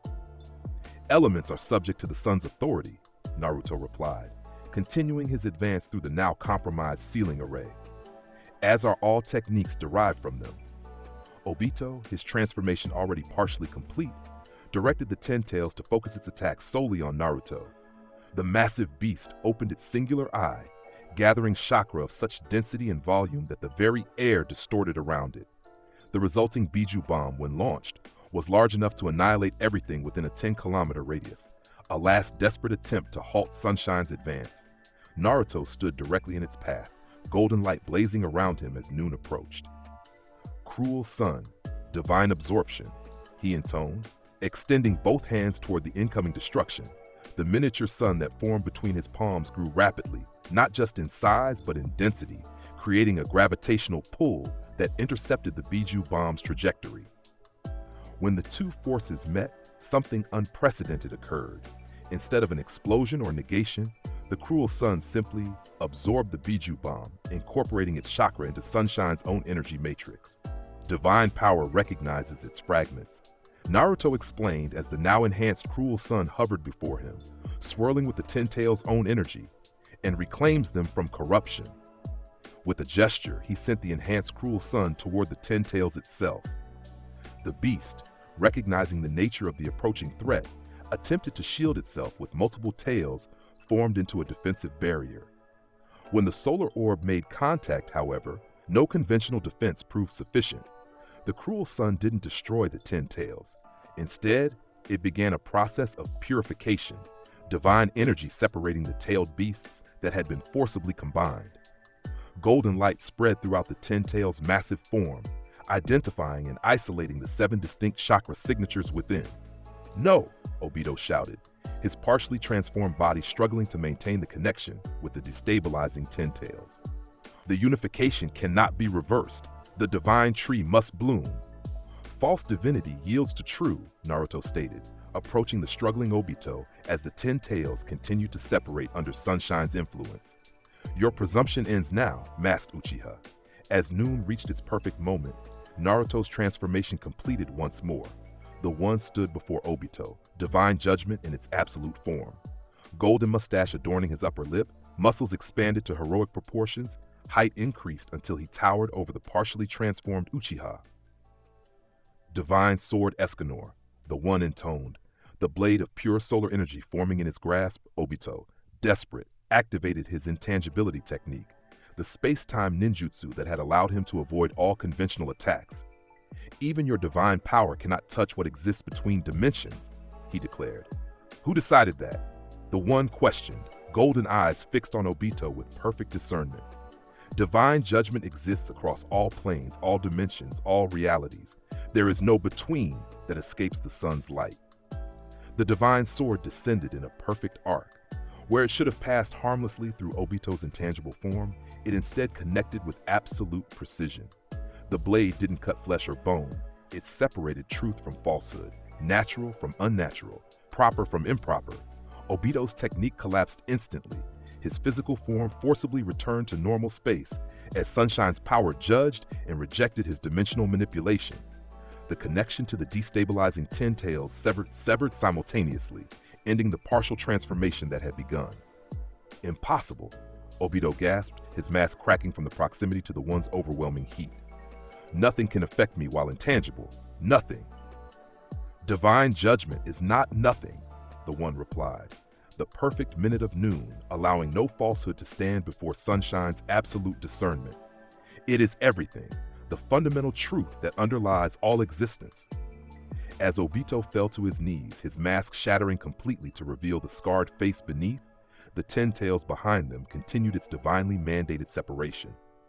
Golden light spread throughout its massive form, isolating and extracting the 7 distinct Biju that had been forcibly combined. One by one, the tailed beasts emerged from the dissolving 10 tails. Shukaku, Matatabi, Isobu, Sangoku, Kokuo, Saiken, and Chome, each surrounded by a corona of purifying golden light. Free from both the 10 tails and Akatsuki's control, they regarded Naruto with a mixture of wariness and recognition. Sunshine Vessel, Matatabi the 2 tails acknowledged. You have fulfilled your promise. Divine judgment has indeed found us, regardless of circumstance. The fragments returned to their proper state, Naruto confirmed, his form beginning to diminish slightly as the perfect minute of noon concluded. Though no longer in the absolute form of the One, his power remained overwhelming, golden light continuing to radiate from his skin. Not combined through force, not controlled through technique, but existing as intended, separate aspects of divine power, free to determine their own path. Kabuto, witnessing the complete collapse of both the 10 tails and Obito's transformation, attempted a desperate escape. His hybrid Zetsu body began to sink into the ground, using the plant being's natural abilities to merge with the earth. Not so fast, Serpent Apprentice, Naruto declared, extending one hand toward the retreating figure. Divine touch. Golden light shot from his fingertips, connecting with the hybrid before it could fully disappear. Where Sunshine's power made contact, a process of separation began, similar to what had happened with the 10 tails, but on a smaller scale. Kabuto's consciousness and physical components were forcibly extracted from the Zetsu body, each returning to its natural state. Your desecration of both the living and the dead ends today, Naruto stated as Kabuto's true form emerged, the Zetsu components dissolving into particles of light. The impure world reincarnation is judged and rejected by divine authority. Throughout the battlefield, indeed throughout all theaters of the war, the effects of this judgment manifested immediately. Every reanimated shinobi still under Kabuto's control began to dissolve, not into paper or ash as the technique would normally conclude, but into particles of golden light as Sunshine's power purified the corrupted jutsu on a global scale. With both Obito defeated and Kabuto neutralized, the Fourth Great Ninja War reached its effective conclusion. The remaining white Zetsu forces, without central direction and facing the combined might of the allied shinobi forces, were systematically eliminated over the following days. The 7 freed-tailed beasts, after a conference with Naruto that no other being was permitted to witness, departed to various remote locations throughout the elemental nations, free from human control, but bound by their agreement with the Sunshine Vessel. They would maintain distance from human civilization while remaining available should genuine need arise. 1 week after the decisive battle, the allied shinobi forces held a victory ceremony at the original headquarters site. Representatives from all 5 great nations gathered to commemorate both their unprecedented cooperation and the sacrifices made to secure peace. During this ceremony, Naruto stood apart from the main proceedings, golden eyes fixed on the horizon where the sun was beginning its descent toward evening. Tsunade, noting his isolation, approached cautiously. You should join the celebration, the 5th Hokage suggested. Without you, this victory would have been impossible. Divine judgment or not, you saved countless lives. The sun requires no acknowledgement to fulfill its purpose, Naruto replied, though without his usual dismissive tone. It simply is, as I simply am. And what will you be now? Tsunade asked. With the war over, with Akatsuki destroyed and the tailed beast released from human control, what does divine judgment turn to next? Naruto considered this question, golden light pulsing around him in rhythm with his heartbeat. The natural order has been restored, but not perfected, he finally responded. Fragments of divinity still exist throughout this world, in bloodlines, in techniques, in artifacts long forgotten. Some will inevitably be corrupted by mortal ambition, as the tailed beasts were. So your work continues, Tsunade observed. Divine judgment is eternal, Naruto confirmed, golden eyes returning to the sunset. As long as the sun rises, as long as Sunshine's grace remains in this world, I shall stand at the pinnacle, not as conqueror or ruler, but as arbiter. Those who accept the natural order shall live in the sun's warmth. Those who disrupt it shall burn in its heat. As darkness began to fall across the celebration grounds, Naruto remained illuminated by his own golden light, a constant reminder that even as the sun set on the fourth great ninja war, divine judgment remained ever vigilant, ever present, ever at the pinnacle of all races. The sun would rise again tomorrow, and with it, the vessel of sunshine would continue his eternal purpose, standing proudly at the pinnacle of all creation, the living embodiment of pride's perfect expression and judgment's absolute authority. Who could possibly decide otherwise? As the dust settles and our solar-powered protagonist stands victorious once again, another chapter in this incredible journey comes to an end. Don't forget to like this video if you enjoyed watching pure power in action. Subscribe for more incredible anime what-if stories and hit that notification bell so you never miss when we upload. Until next time, remember, never underestimate the power of the sun.